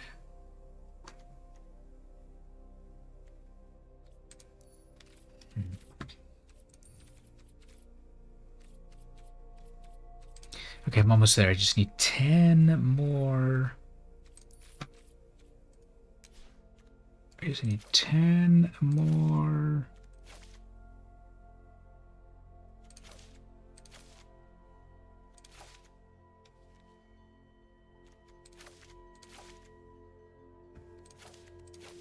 Okay, there we go. Okay. Squid, I've got my 100 display name. I'm VM Campos 69225. There we go. Okay, ready for a 1v1. Is it weird that I have my screen name memorized? 69225. Standard 1v1, 100 cards. So I got it ready. Challenge me. In the meantime, my Sonos app downloaded. So then I hope it doesn't ask me to create an account and put my email and all that junk. I just want these speakers to work. Stream content from your favorite services, do not care. Listen in any or every room, fine. Control and customize. I'm reading what's on the phone here. Oh, I brought Brawl meant. Oh, I thought Brawl meant historic. Brawl is 60 cards standard. Historic Brawl is 100 cards historic card pool. Yeah, it's confusing how these things are delineated, but yeah, Brawl is technically standard and 60 cards. Terms of service. I don't want to view the terms of service. I just want to continue. Accept. Yes. Set up new system. Join existing system. Nope. Set up new system. Welcome. Let's start by creating an account. Let's start with creating an account. Oh, this is so dumb. I just want to turn this. I just want to turn the speaker on. Hey there, Gabe. How are you doing? Merry Christmas. So, one of the presents. Let me switch over here as we get this squared away. One of the presents that I got was my brother gave me this brand new Sonos speakers thing. The problem is that you need to download the app and then create an account. You can't just turn it on and pair it with the TV. You need a whole account or something. So I'm doing that. That's one of my presents. And then my other present was something I never knew that I needed, but I definitely need this. Sonic the Hedgehog energy drink. And on the back it literally says not for children. Direct challenge options mismatch. You and your opponents did not select compatible. I didn't select anything. What are you telling me here, Arena?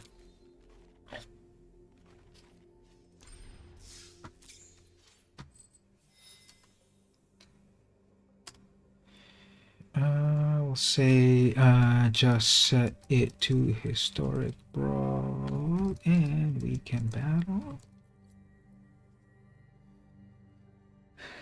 So the 1v1 system is not as good as it could be.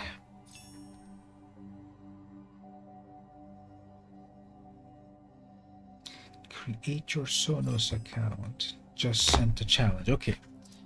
Here we go. Send me that challenge.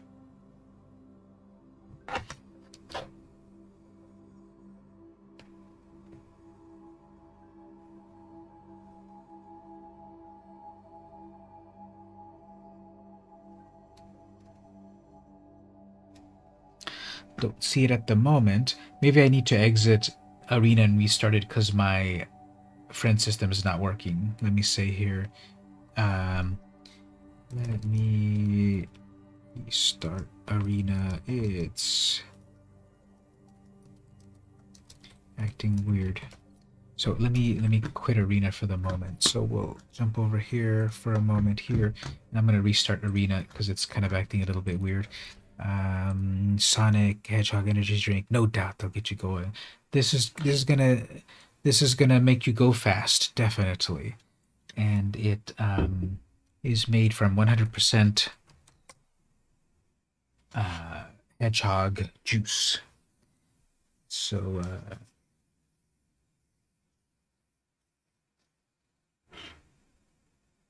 I'm sure it'll work well. All right, here we go. What's this? An asset error occurred during our last play session. I didn't do anything wrong, and this claims an asset error happened. So, okay, let's let it restart, and maybe this will let me play for real. And I'm also setting up my Sonos system.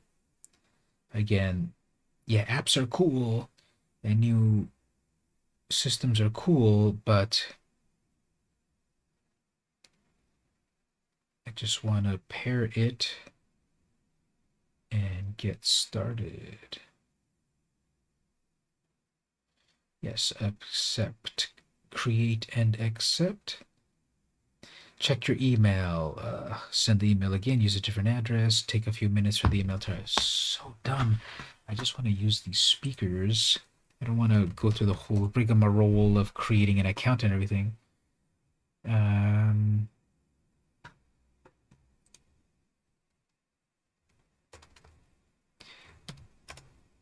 I think restarting was a good idea here because it says something about my assets were weird.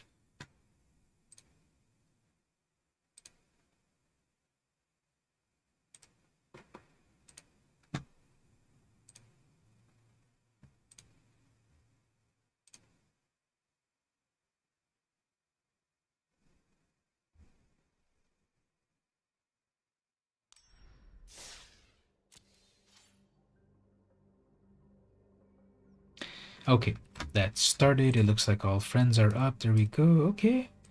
Yeah, I think that's good.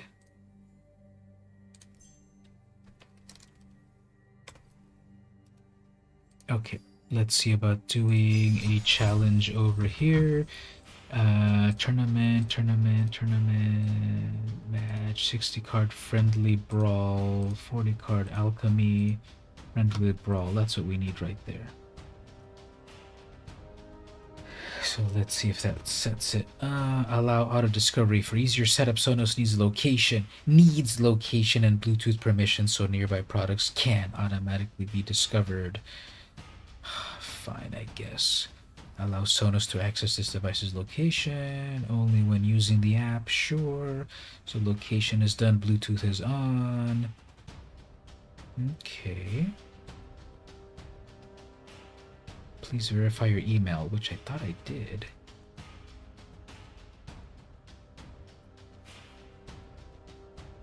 App preferences. Show notifications? Nope. Enable search history? Nope. Confirm location. Allow pop-up messages. Allow messages to automatically display when new products are found. Nope. So invasive. Hopefully after all of this setup, then I can just set this to my TV. Oops, there we go. Select deck. Sorry about that. And let's set up this deck. Sure. Invalid deck. Yeah, I think Arena's still broken.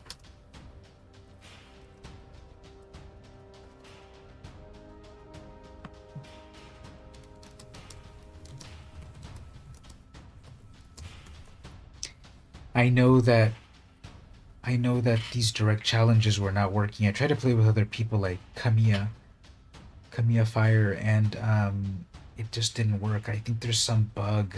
We can try.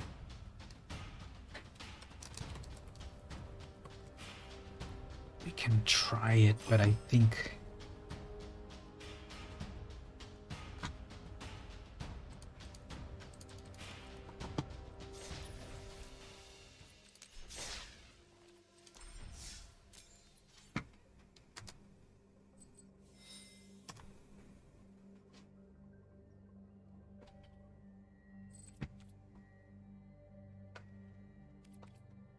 For every step they take forward, it feels like there's one.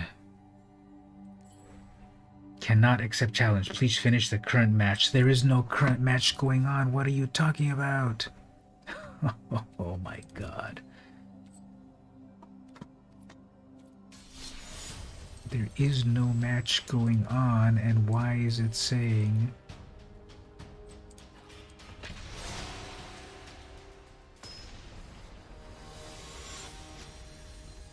I'm going to start a match, and then I'm going to end the match and see if that fixes it.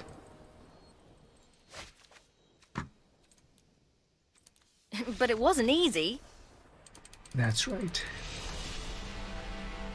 Okay, so I ended the match. Let's see if that... Let's see if that... Okay, there we go. Accept. Select a deck. So weird. Wow. Your system is so broken.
Oh, never mind.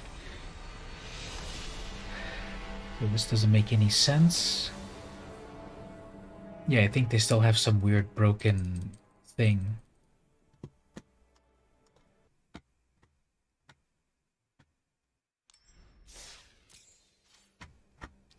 Okay, so I will take my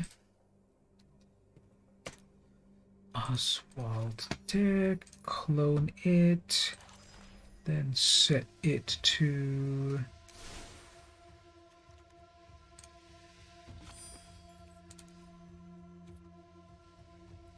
Friendly Brawl. Invalid deck contains enough cards legal. What are the cards not legal? Cosmos Elixir. Oh, you're kidding me. There we go. Okay.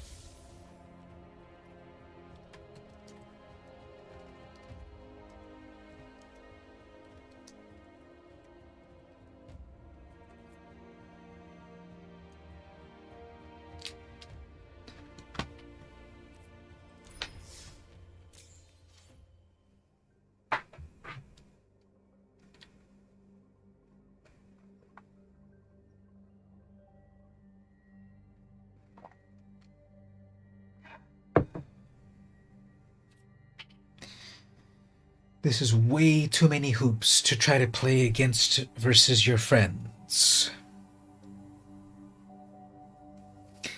The conspiracy theory in me has to say that they're making it on purpose to make it this hard so that you don't play against your friends and that you play their standard formats and the like so that you can spend your wild cards on it.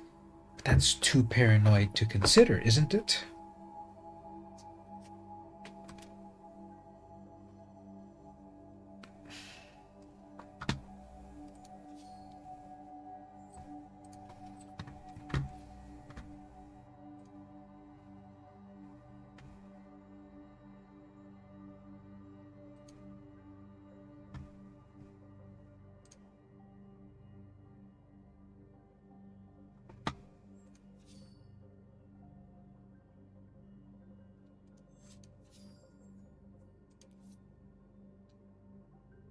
Reloading. Okay, no problem. I'll put in... play a quick game. Play a quick bot match. Haven't played this deck in a while. This was that overpowered tournament deck. I'll play it against Sparky. It was kind of a complex deck, so I haven't played it in a while, but let's see how it plays. I'm ready to play. Oh, hi.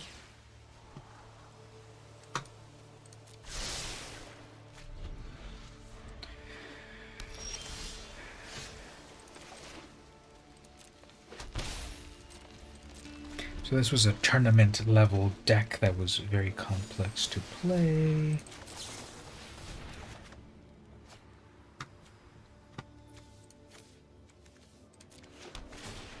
So many tap lands.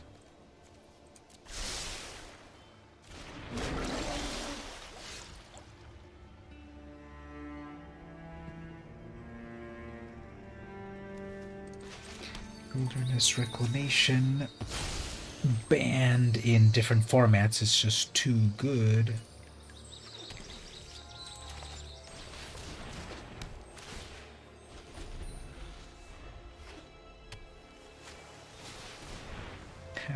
Turtle.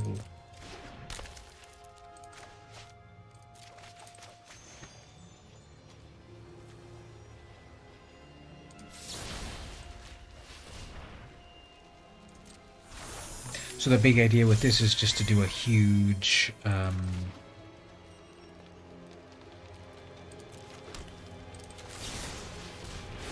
expand explosion.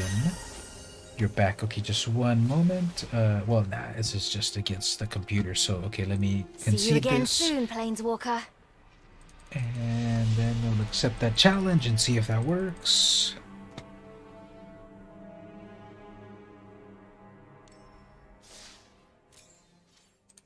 Alright, so we'll accept that challenge. Select my deck.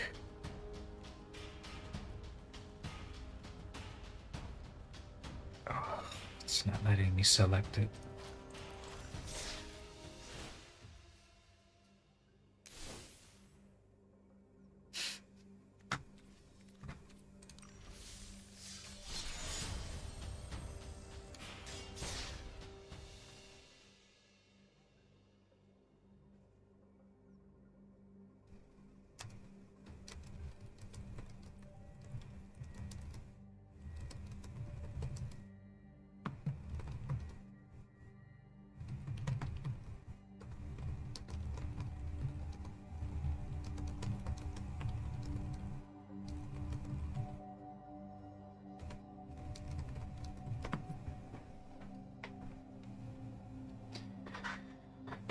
So I don't think I've been able to play anyone direct 1v1 any brawl games in a while. I think there is a bug going on at the moment that it only wants you to play standard decks. Here we are trying to play decks, but it just doesn't let you.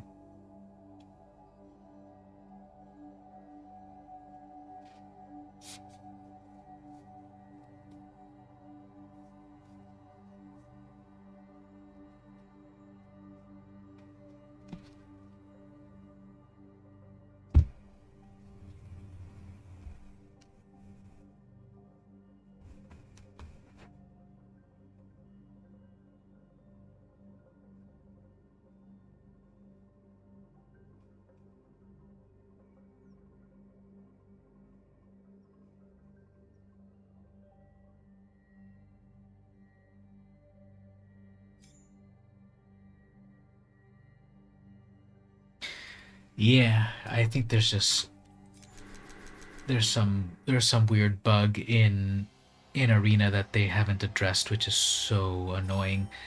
They waste all this time with other stupid aspects of the game. And even this basic thing right here, we're just trying to play against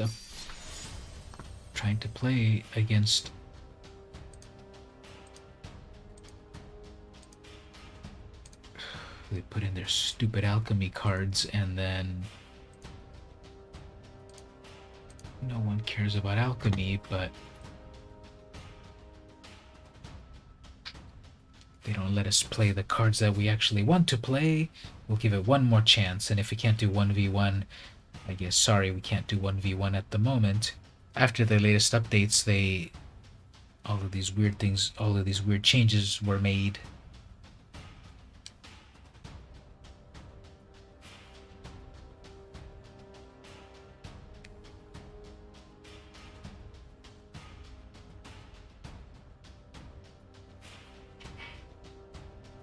So it shouldn't be too hard. Just select versus your friend, and then that's it. So dumb.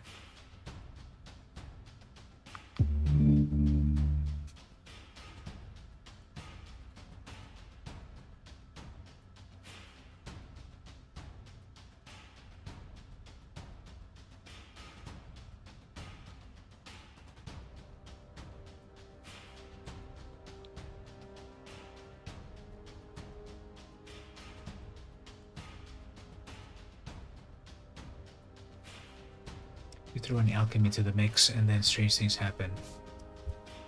Yeah, they transmuted gold into lead. Good job, wizards. It's supposed to be lead into gold, but you've turned gold into lead.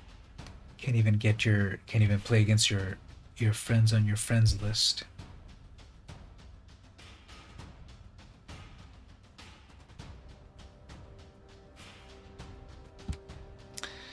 Well, sorry about that. We're not going to be able to play at Blame Wizards of the Coast. They broke their 1v1 system. Okay. Let me try that again.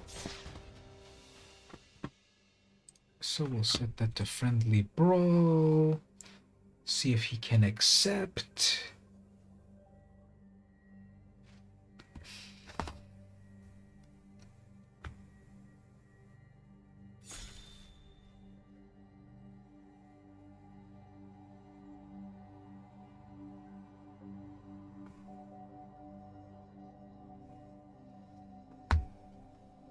It claims select your deck.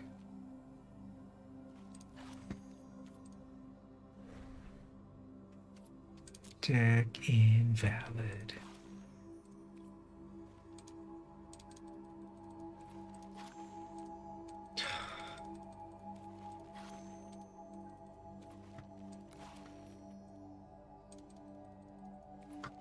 So stupid.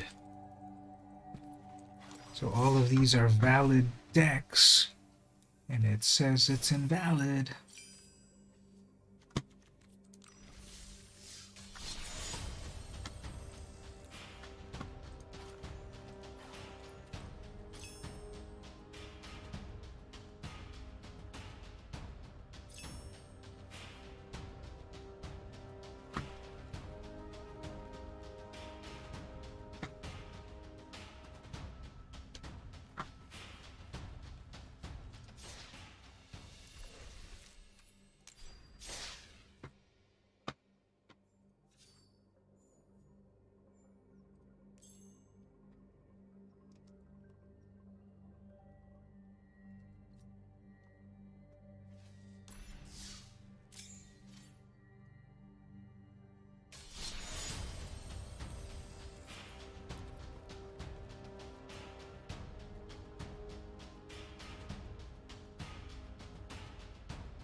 So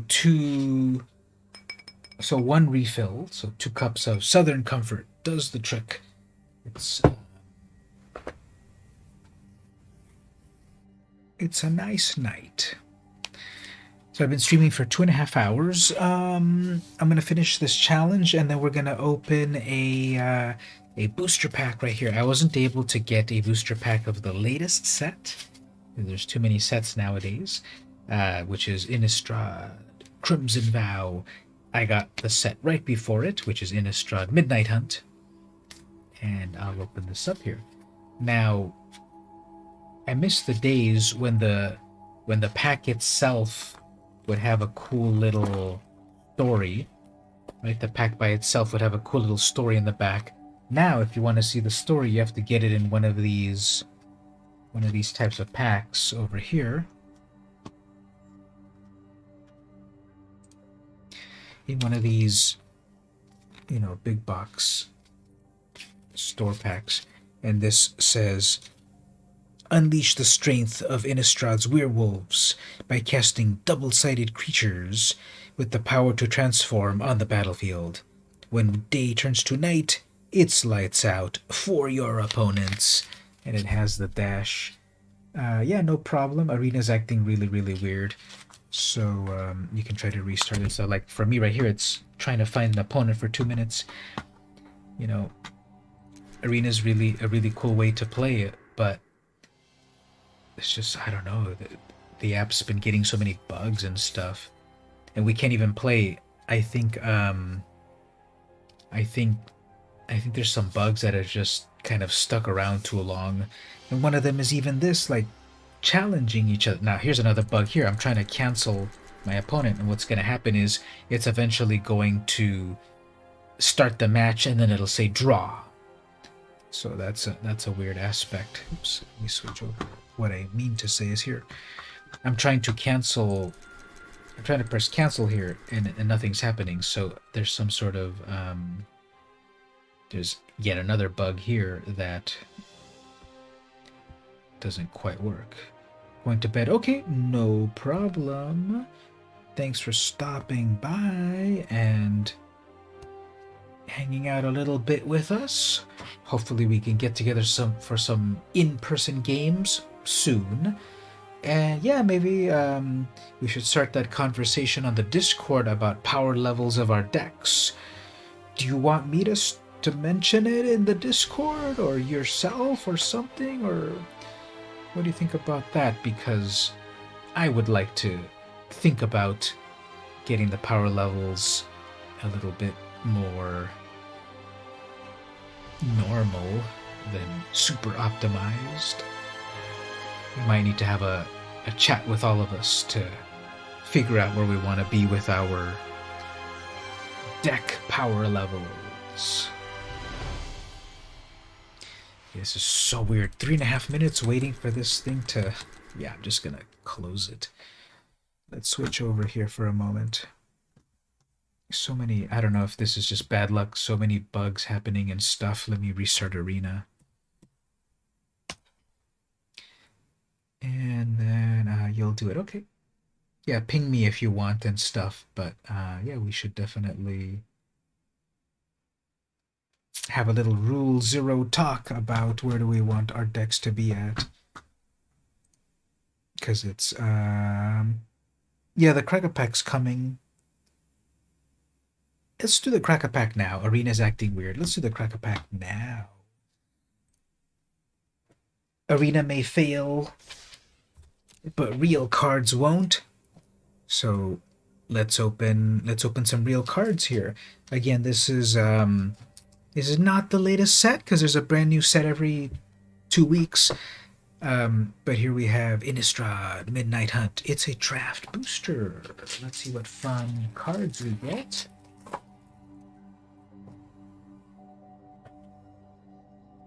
Timberland Guide. 2 mana, it's a 1/1. When this enters, put a +1 counter on any creature. Technically your opponent's as well, for some reason. Silver Bolt, it's an artifact. Tap it to deal 3 damage to a creature. If it's a werewolf, it destroys it. So that's really good flavor text. That's really good flavor on that. That a bolt of silver will kill a werewolf. Falcon Abomination, 3 mana. It's a flying zombie bird. And when this enters, it also makes a little 2/2. So this is pretty cool. 3 mana to get 3 mana to get 2 creatures. One is a flyer, so that's pretty cool. Still need to catch up on the sets.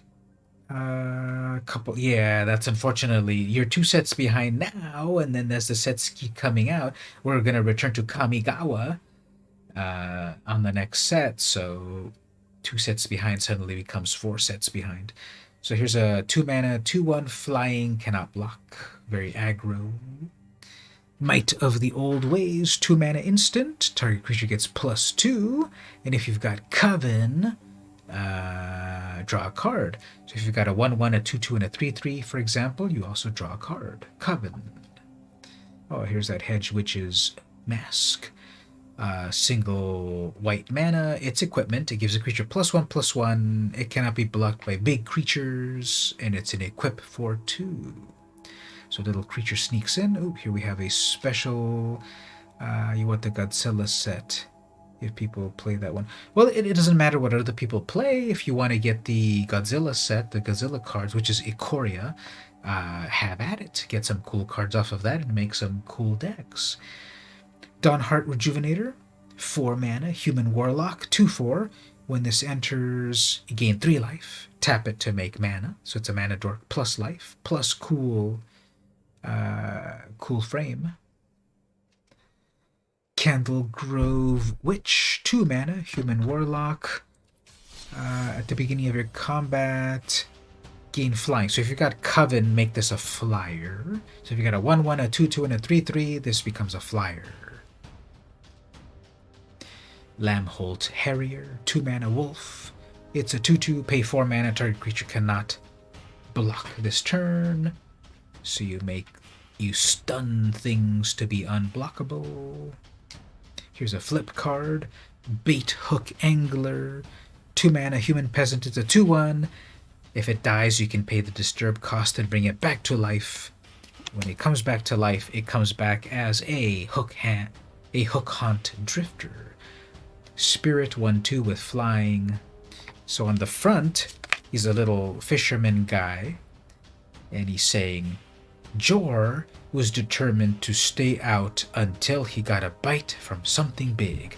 And obviously he died, and then when he comes back to life, even in death, he casts his lines, forever fishing for reasons long forgotten. Cool card, cool flavor text, but a sad story. He was fishing until he died, and now he came back as a spirit that still loves to fish. I'm gonna go to the uncommons. Nebelgast Intruder, 3 mana, 2/1, flash, flying. When this enters, a creature gets -2. So you do a little combat trick with a 2/1 flyer, weaken their creature. Then we've got the Join the Dance, sorcery, create 2 humans, and then pay the flashback cost and do it again. Here we have another flip card, Ambitious Farmhand, 2 mana, 1/1, human peasant. When this enters, you may search for a plains, reveal it, put it into your hand. Coven, pay 3, transform this. You can only transform it if you've got Coven, and then when it transforms, it comes in as a 3/3 with lifelink. So it starts off as a plain old 1/1, and then it can transform into a tough 3/3 with lifelink. The Cathars have taught me many things, but I will never forget the hard, honest work that first calloused my hands. So now they're a cool human knight. The rare is Wake to Slaughter, 5 mana sorcery. Choose up to 2 target creature cards in your graveyard. An opponent chooses one of them. return that card to your hand, return the other card to the battlefield, and it gains haste at the beginning of the next step until the exile, and then you exile it. So that's cool. You pick 2 cards from your graveyard, you tell your opponent which one do you want to attack you or not. And then one goes to your hand, one goes to the battlefield with haste. Pretty cool. And then with flashback, you can do it again later. Then we have a beautiful black and white swamp. And a day marker, and then a proxy card. So that was the Crack-a-Pack. I don't usually play these colors for the rare, but that's a cool rare. You get to bring 2 things back from the graveyard. And there we go. That was the Crack-a-Pack.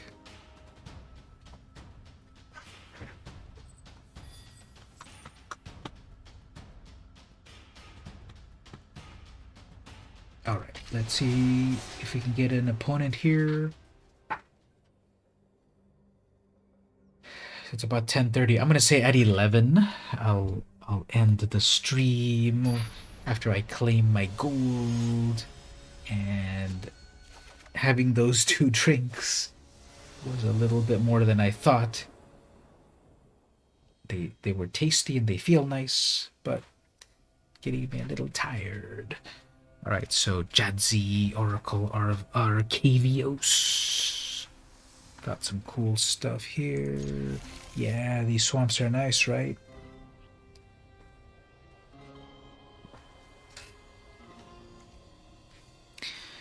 So technically they're grayscale, not black and white, if you want to be pedantic. But everyone says grayscale. All of these... Okay, so I bought some new cards from tcgplayer.com to add to my deck. So I think I bought 2 or 3 different packs of things. One was like 2 cards, some lands, and one was 2 cards, whatever. And then the third one has a bunch of cards. I never got my cards. They got lost in the mail. I never got my cards. So I contacted the company and I told them I never got my cards. And they said, okay, we'll send you duplicates. But they're not going to arrive until like January 3rd, supposedly. And they said, if you ever get the missing cards, please either return them or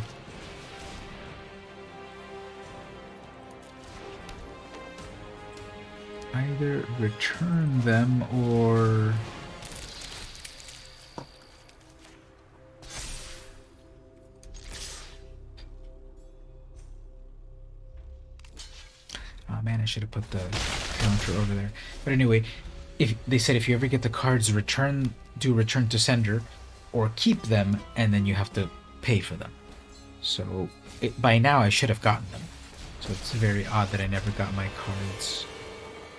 Join me in a better future. We must prepare for tomorrow.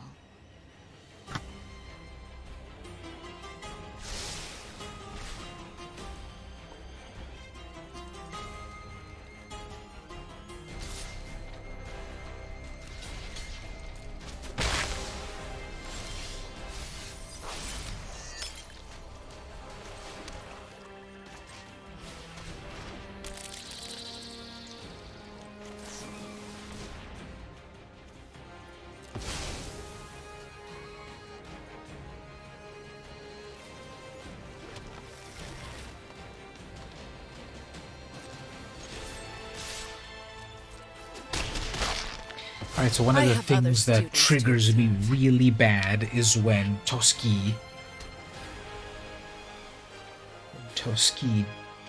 deals damage and then draws a card. But that's okay, because I get to kill this Jinn. I could sacrifice... Yeah, let's sacrifice this blood token.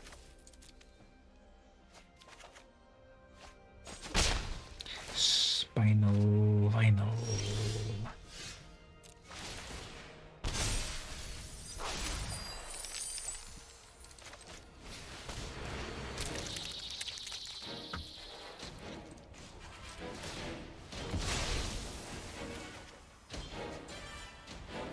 Hornet Queen.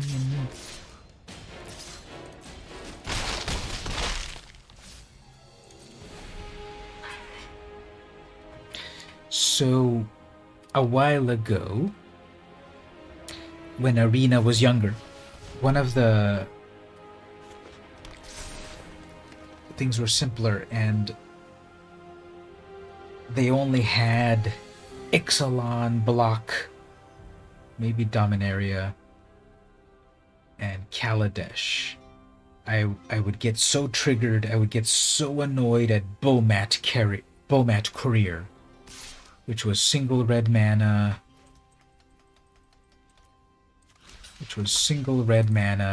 for a 1/1 haste artifact.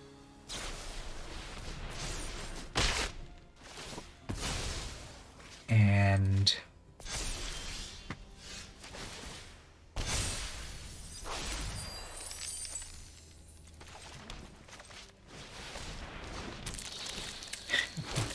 so many death touch critters.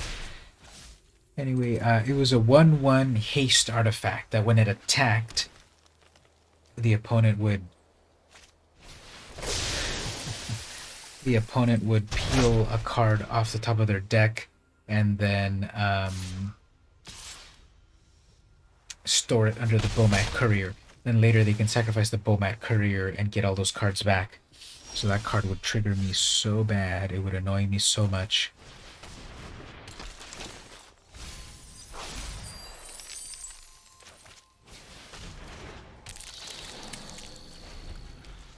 That was a misplay.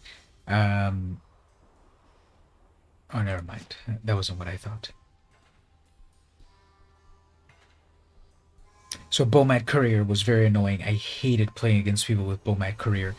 And now I hate playing against people with Tusky, because they always draw cards off of that. I hate that. It's an indestructible... It's an indestructible...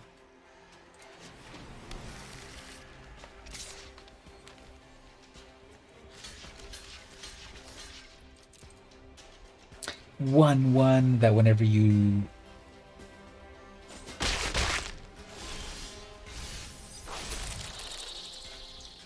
it's indestructible but not unexilable. Take that, you dumb thing.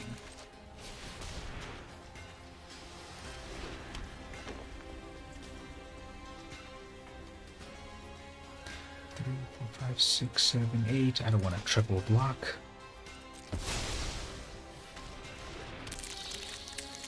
Freaking Tusky, exile it back to the freaking world tree. People love having that indestructible rat or squirrel, and then exiling it to the next dimension.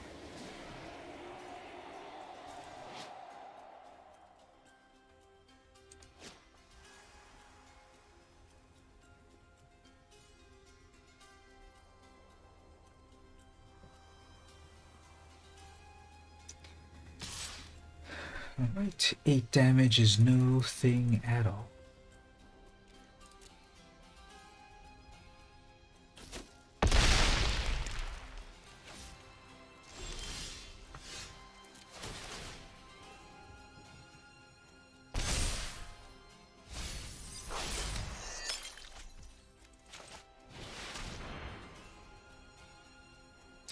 So now I've got a bunch of death touch critters. Alright, Magecraft, and play free stuff, whatever.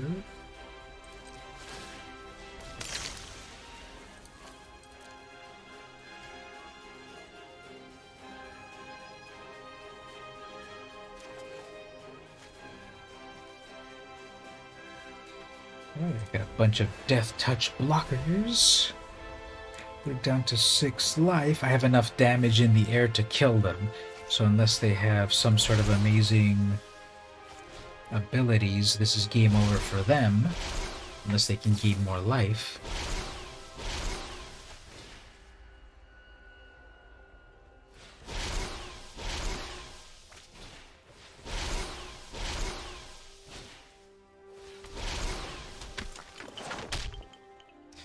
Well, they did a lot of cool stuff, but that still doesn't do anything. I've got more than 6 damage in the air. Unless they can bounce back my... Unless they can bounce back my flyers, this is meaningless.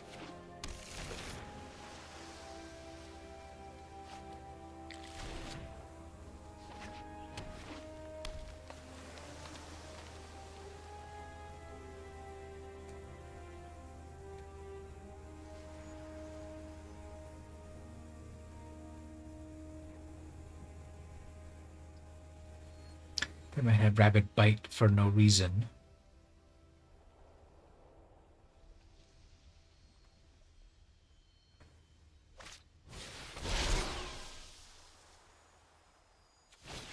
Nightlia's intervention deals twice X damage to each creature with flying. Okay, I guess that's what they needed.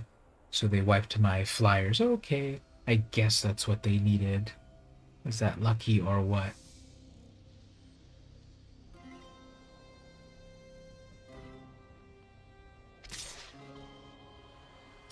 I guess as long as they keep that one...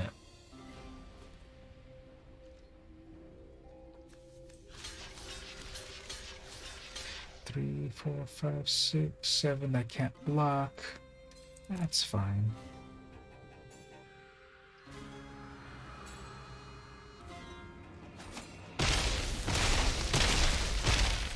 Is that extremely lucky or what that they had the spell that would get rid of all my flyers?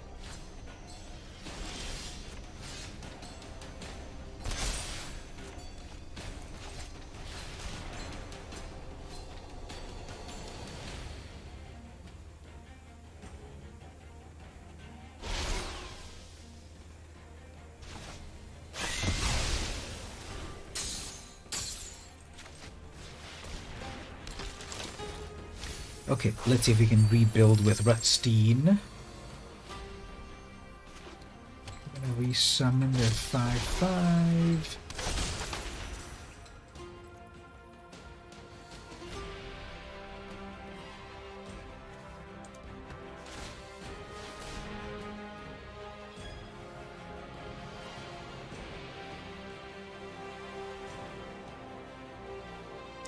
You can do that ability more than once.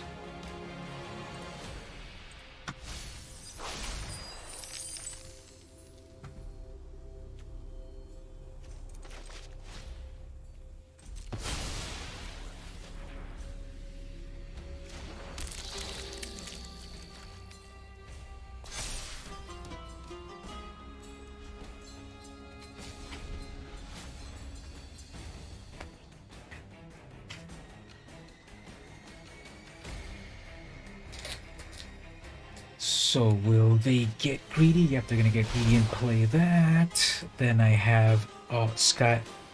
All is clear for E2 extinction. Ugh, they got a Mind Flayer off the top. So lucky. You're kidding me.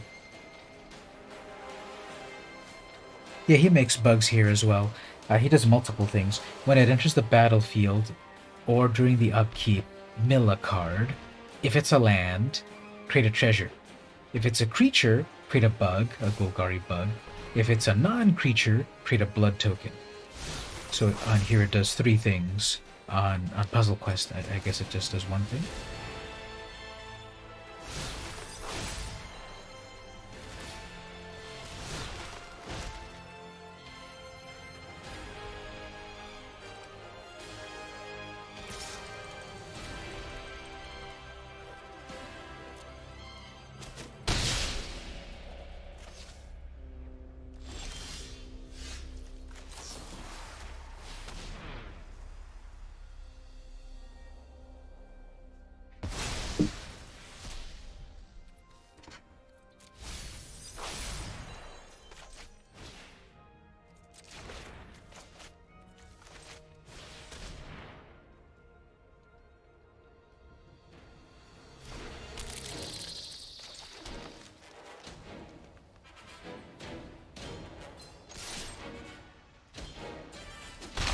This is an extremely close game. So they're going to summon their big old dragon. They'll have 2 blockers, have 3 attackers. Unless they pulled something off the top of the deck that is amazing. Both spiral, okay. They'll just put a bunch of lands on the field. I guess that doesn't really matter.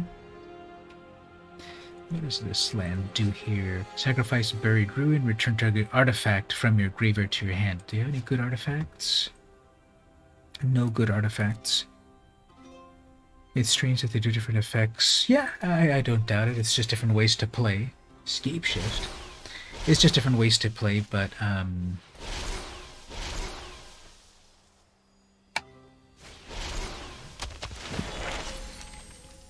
okay, well, I guess this is how they'll turn things around. So, okay, GG opponent, you have the best cards. Okay, let's move on. Your deck was definitely a more optimized, powerful build than mine. Mine was a little bit more casual, and they were definitely getting their combo going. So, moving on. This will probably be the last game of the night. I've been streaming for 3 hours. And then, might be a good time. Well, I don't want to play Slivers, so sorry, but I don't want to play Slivers. You're going to be headed out. Okay. Probably going to finish myself as well, but let me see if I can play a real deck. I don't want to play Slivers against this, with this deck. But if you stick around for one final game, and if not, thanks for hanging out. I'm going to wrap it up too in less than 15 minutes.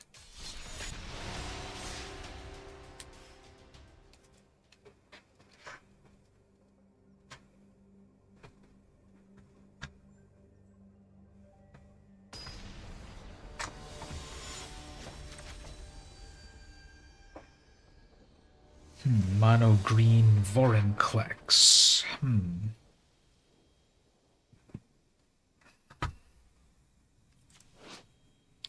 Trample. Whenever you tap a land, it adds double mana. Whenever an opponent taps land, it doesn't untap. Okay, that's bad. But I have an Assassin's Trophy. We'll try to see what we get with this. At least I didn't do a turn 1 Llanowar Elf.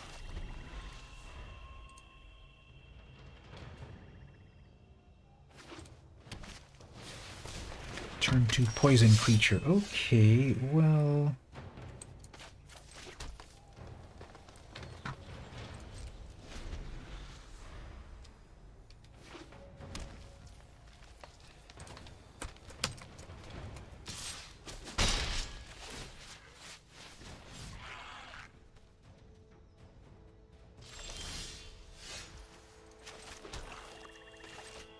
I'll take a few shots of poison. That's fine.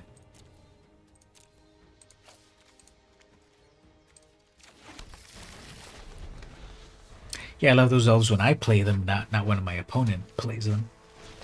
Questing Beast, you're kidding me.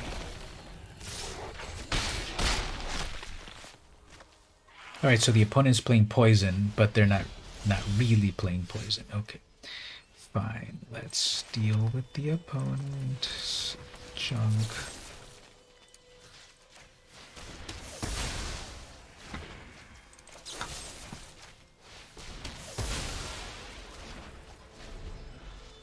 They're at 5 mana, they need 8 mana for Vorinclex. I already removed their poison incentives. Gargi. That doesn't have haste or anything.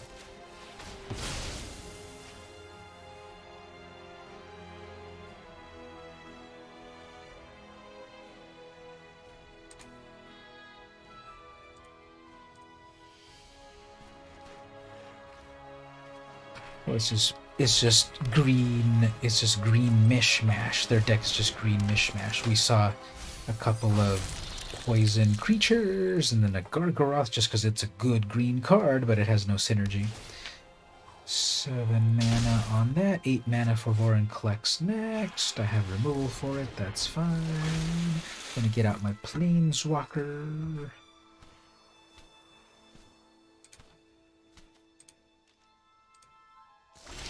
Pausing for priority.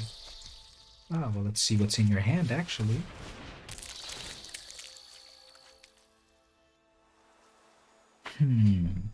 Put target creature with flying at the bottom. Long rest. Yeah, we'll take that long rest out of here. And then we'll get a Planeswalker out. You could have such power, but you are too weak to take it. That's pretty mean. Subservience will be rewarded. Let's see if they block that or not.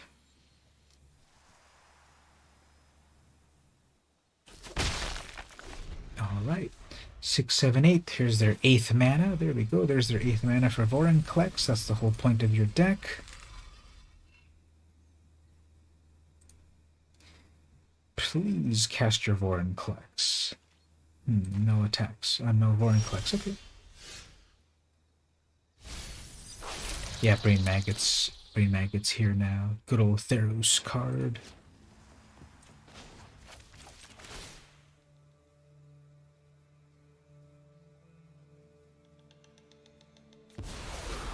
Go on, run!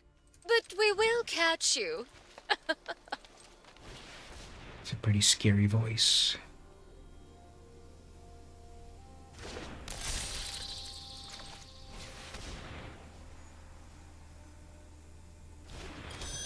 Alright, if you won't block, I'll just keep pinging you.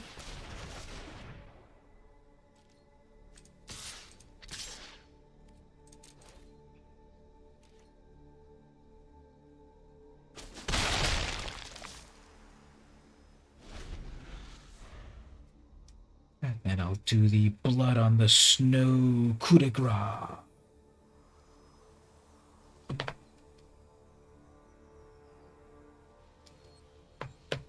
Where did the music go?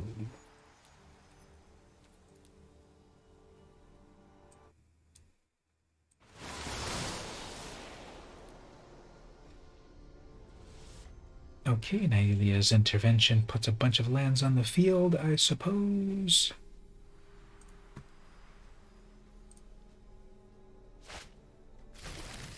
Or just into their hand, okay. Zalfirin Void to Scry. Didn't like what was on the top.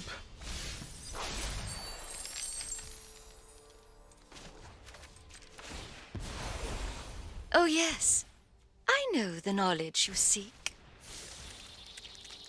Make some more things.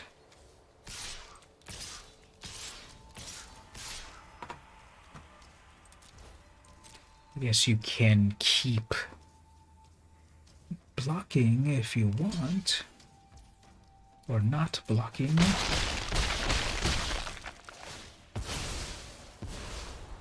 A gift in exchange for loyalty.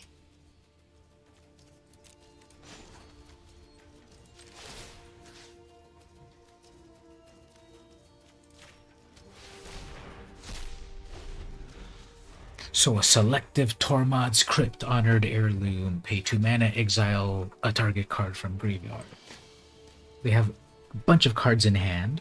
They have an amazing planes. They have an amazing commander. Look at the top 5 cards. You may reveal any number of them. Put them into your hand. Okay, sure, whatever. Loaming Shaman. What did they grab? Scaled Herbalist. Oh, Kogla. Ah, man, Kogla's amazing. With Kogla, they can summon Kogla and then hit my Brain Maggot and get back their card in hand. But they'll probably hit my commander. No, they're gonna grab the Brain Maggot. Okay. Understandable. Aren't I the generous one? Okay, let's do this. This will be fun. Let's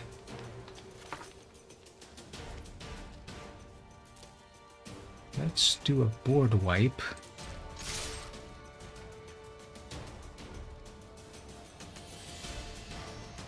That'll give me a lot of loyalty. They don't want to block A. You should probably block. Your life isn't amazing. Okay.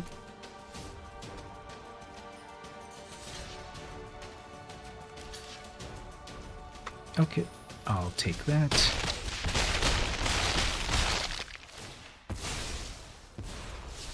My power is for annihilation. And we'll do a board wipe. This deck isn't as efficient as it could be. I don't have any snow lands. I should have put snow lands into the deck.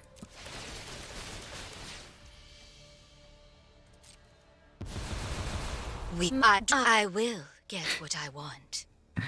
That's pretty cool.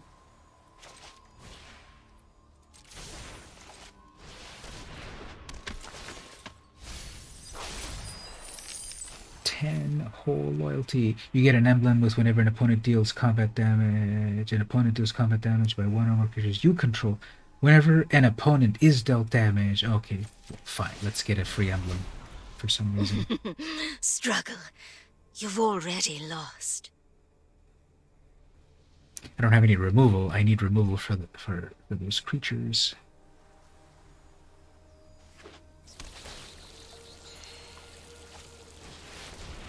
Alright, I need to get some removal for that Vorinclex.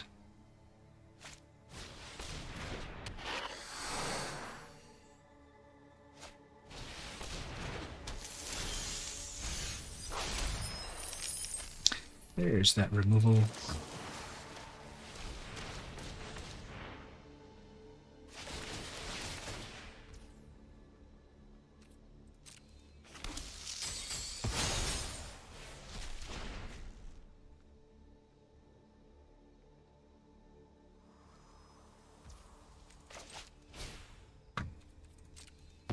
Bring some more ants. Drop a card. Good minions are loyal and deadly.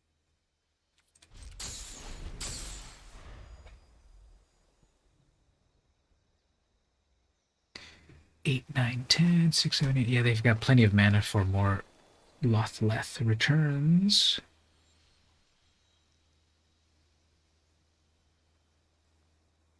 Looking at something in the graveyard to return. They're going to return Kogla and then hit my Retstein. Oh, okay.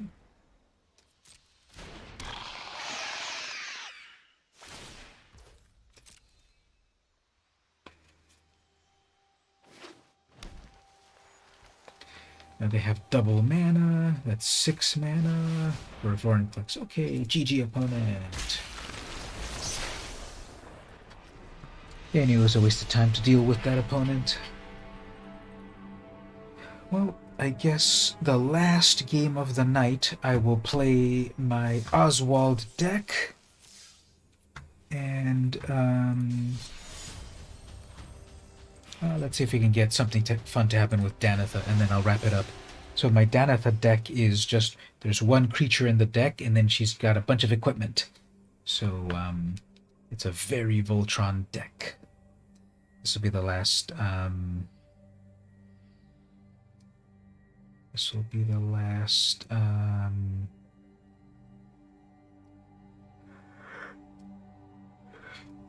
last game of the night.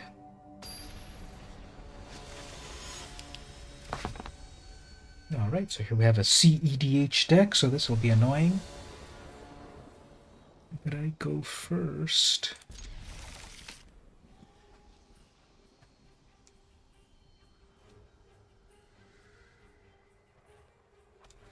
They are mulliganing furiously, either into the perfect hand or just bad RNG.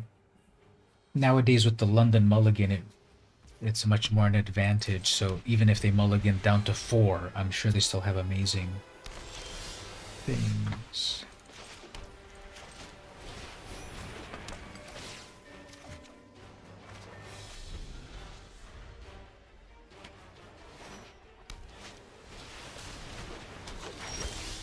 Okay, so we got mana acceleration right there. I've got my commander.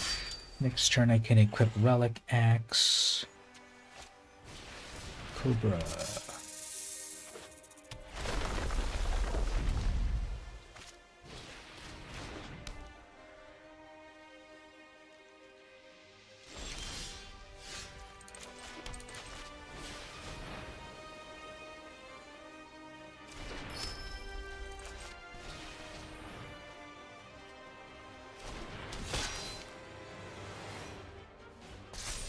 Got a 3/3 with First Strike, Lifelink, Vigilance. That's what this deck's all about. Just getting a bunch of equipment onto Danitha and sending her into battle.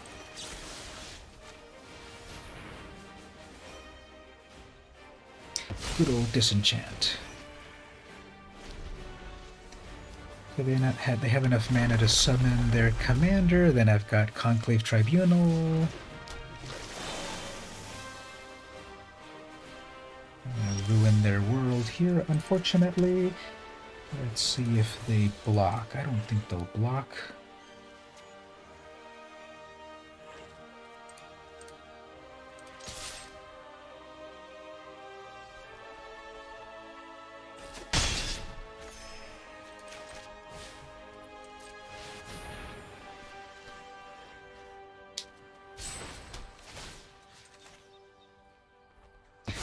Tatiova is a very good card. It's so good that the opponent rage quits when you break their main piece of the game.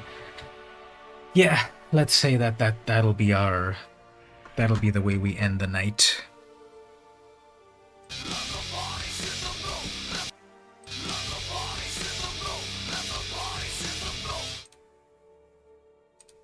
We want to go on a high note, so yeah. Just give Danitha all the equipment, go into battle, and you'll be okay. So we'll wrap up at this point. Thanks everyone for coming to hang out. I'm gonna see about maybe seeing if my brand new speakers actually work. Gonna have a nice sleep. Here's the cat over here.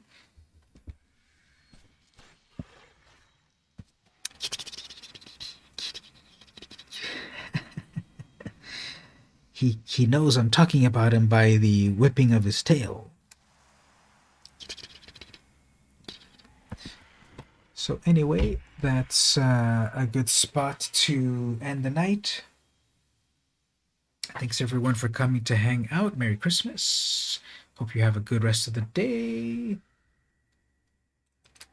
We'll be back next time. Say hi to the family. Don't be a stranger on the Discord. Got some videos coming out. I'm going to do some end of the year. Let's do this. Any thoughts? Any requests for end of the year videos from me? I already have a few in mind. I have my end of the year. So I've been drawing something every day of the year. I'm going to put together a quick video of everything that I drew this year and put it up online. I'm also going to do, I've been taking a photo, I've been trying to take a photo every day at 11 a.m. out my window, and I've accumulated so far, out of 365 days, I've accumulated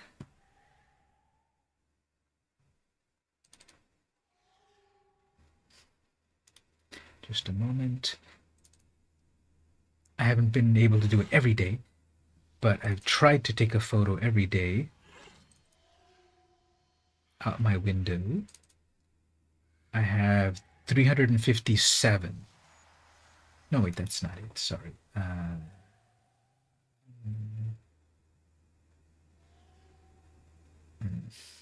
There's no easy way to calculate this.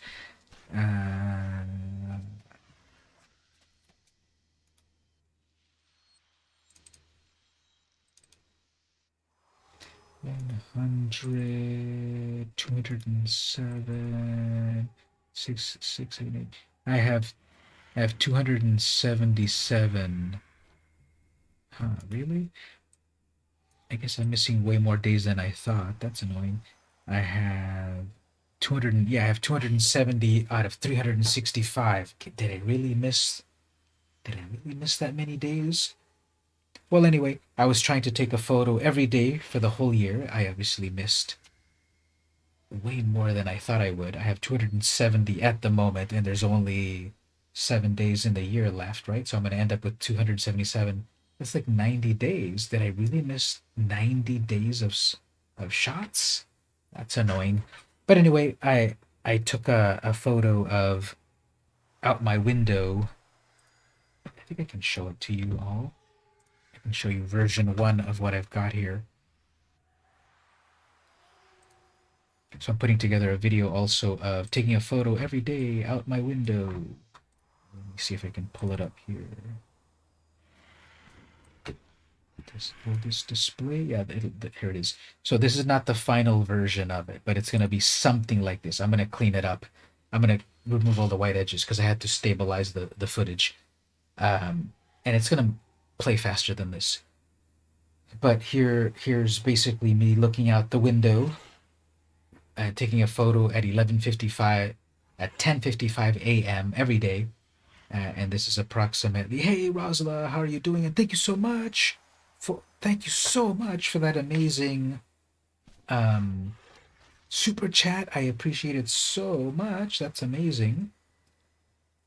I'm wrapping up the stream in a moment, but here I'm doing a preview. I'm putting together a video.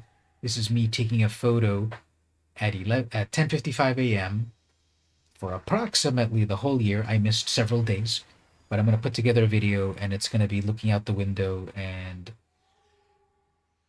sometimes it's just a nice, bright, sunny Southern California day, and sometimes there's clouds and rain, and it passed quickly, but we actually had a fire on the other side of that hill on the right. I'm going to put it together, put some fun music, probably speed it up a little. I'm going to crop out the white edges. I'm working on the video. This is version 1 from, this is only about, this isn't too many days, but I'm going to put it, I'm not going to make it as fast as this version here. This one's like, okay, this is not even stabilized. But I'm going to do a version of it like this. Probably not this fast. It's going to be stabilized because here, obviously it's annoying to look at, but the stabilized version, this one's stabilized here a little faster. I'm going to crop out the edges. That's looking out the window every day for the whole year. This is an old version, so it doesn't have the whole year yet. And then this version right here is maybe too slow. So that I've got 2 frames per second. This one's 6 frames per second, which is a lot slower. Maybe you could do a live stream where you play against Stevie and the others. Yeah, if we all plan it and so forth, we could do something like that. There's not that many trees around there. It depends on the angle of things. Right here in the housing area, there's not a lot. But on the main street of things, it's all lined with trees. And then on the back over there, yeah, it's kind of barren hillsides. This is a California earthquake. So that's an early version of what this is going to look like. And looking out the window,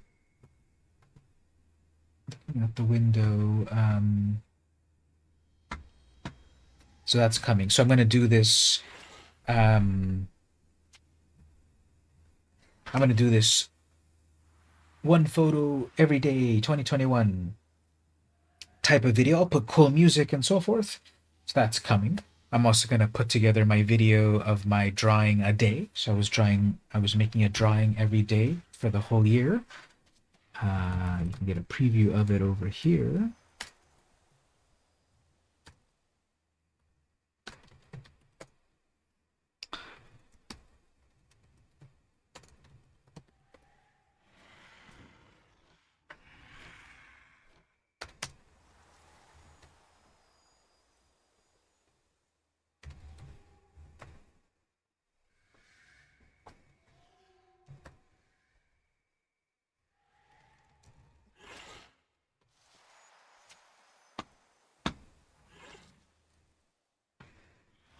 I didn't remember my name, my Flickr name for a moment.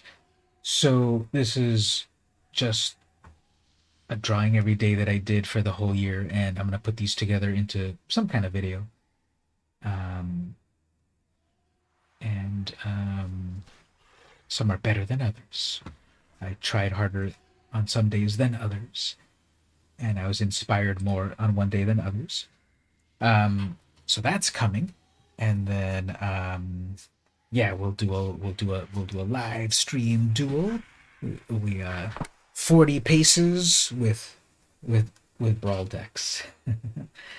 So that's coming. I'm also doing my top 21 comic book covers of 2021. So in 2017, I started my top 17 covers of 2017. And then in 2018, I did my top 18 covers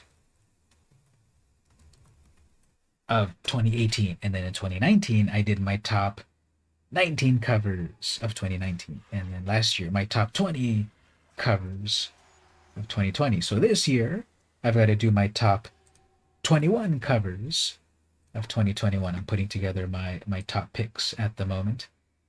So that's coming. So I'm going to do my top comic covers year-end video. I'm going to do my drawing a day video all together. I'm going to do the looking out the window for 1 year video.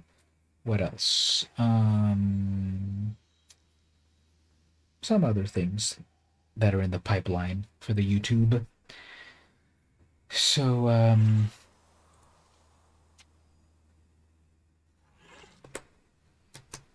So yeah, that's what's coming for my final videos of the year, and we'll see if I do a stream next Saturday, because that's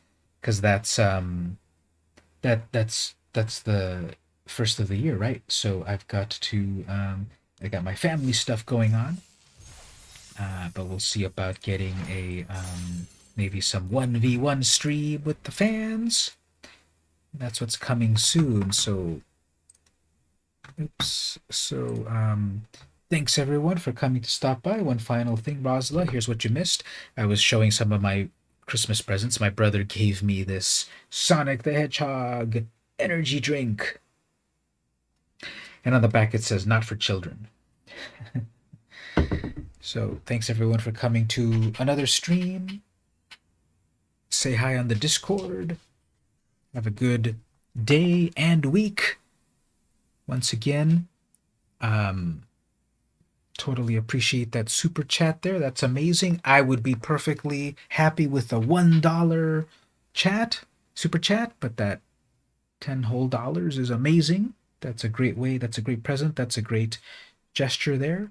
Thanks so much. And thanks everyone for coming to hang out on the stream. These streams are way better when you all come by and we can have fun and talk magic and the like. And yeah, Merry Christmas. We're off to the year 2022.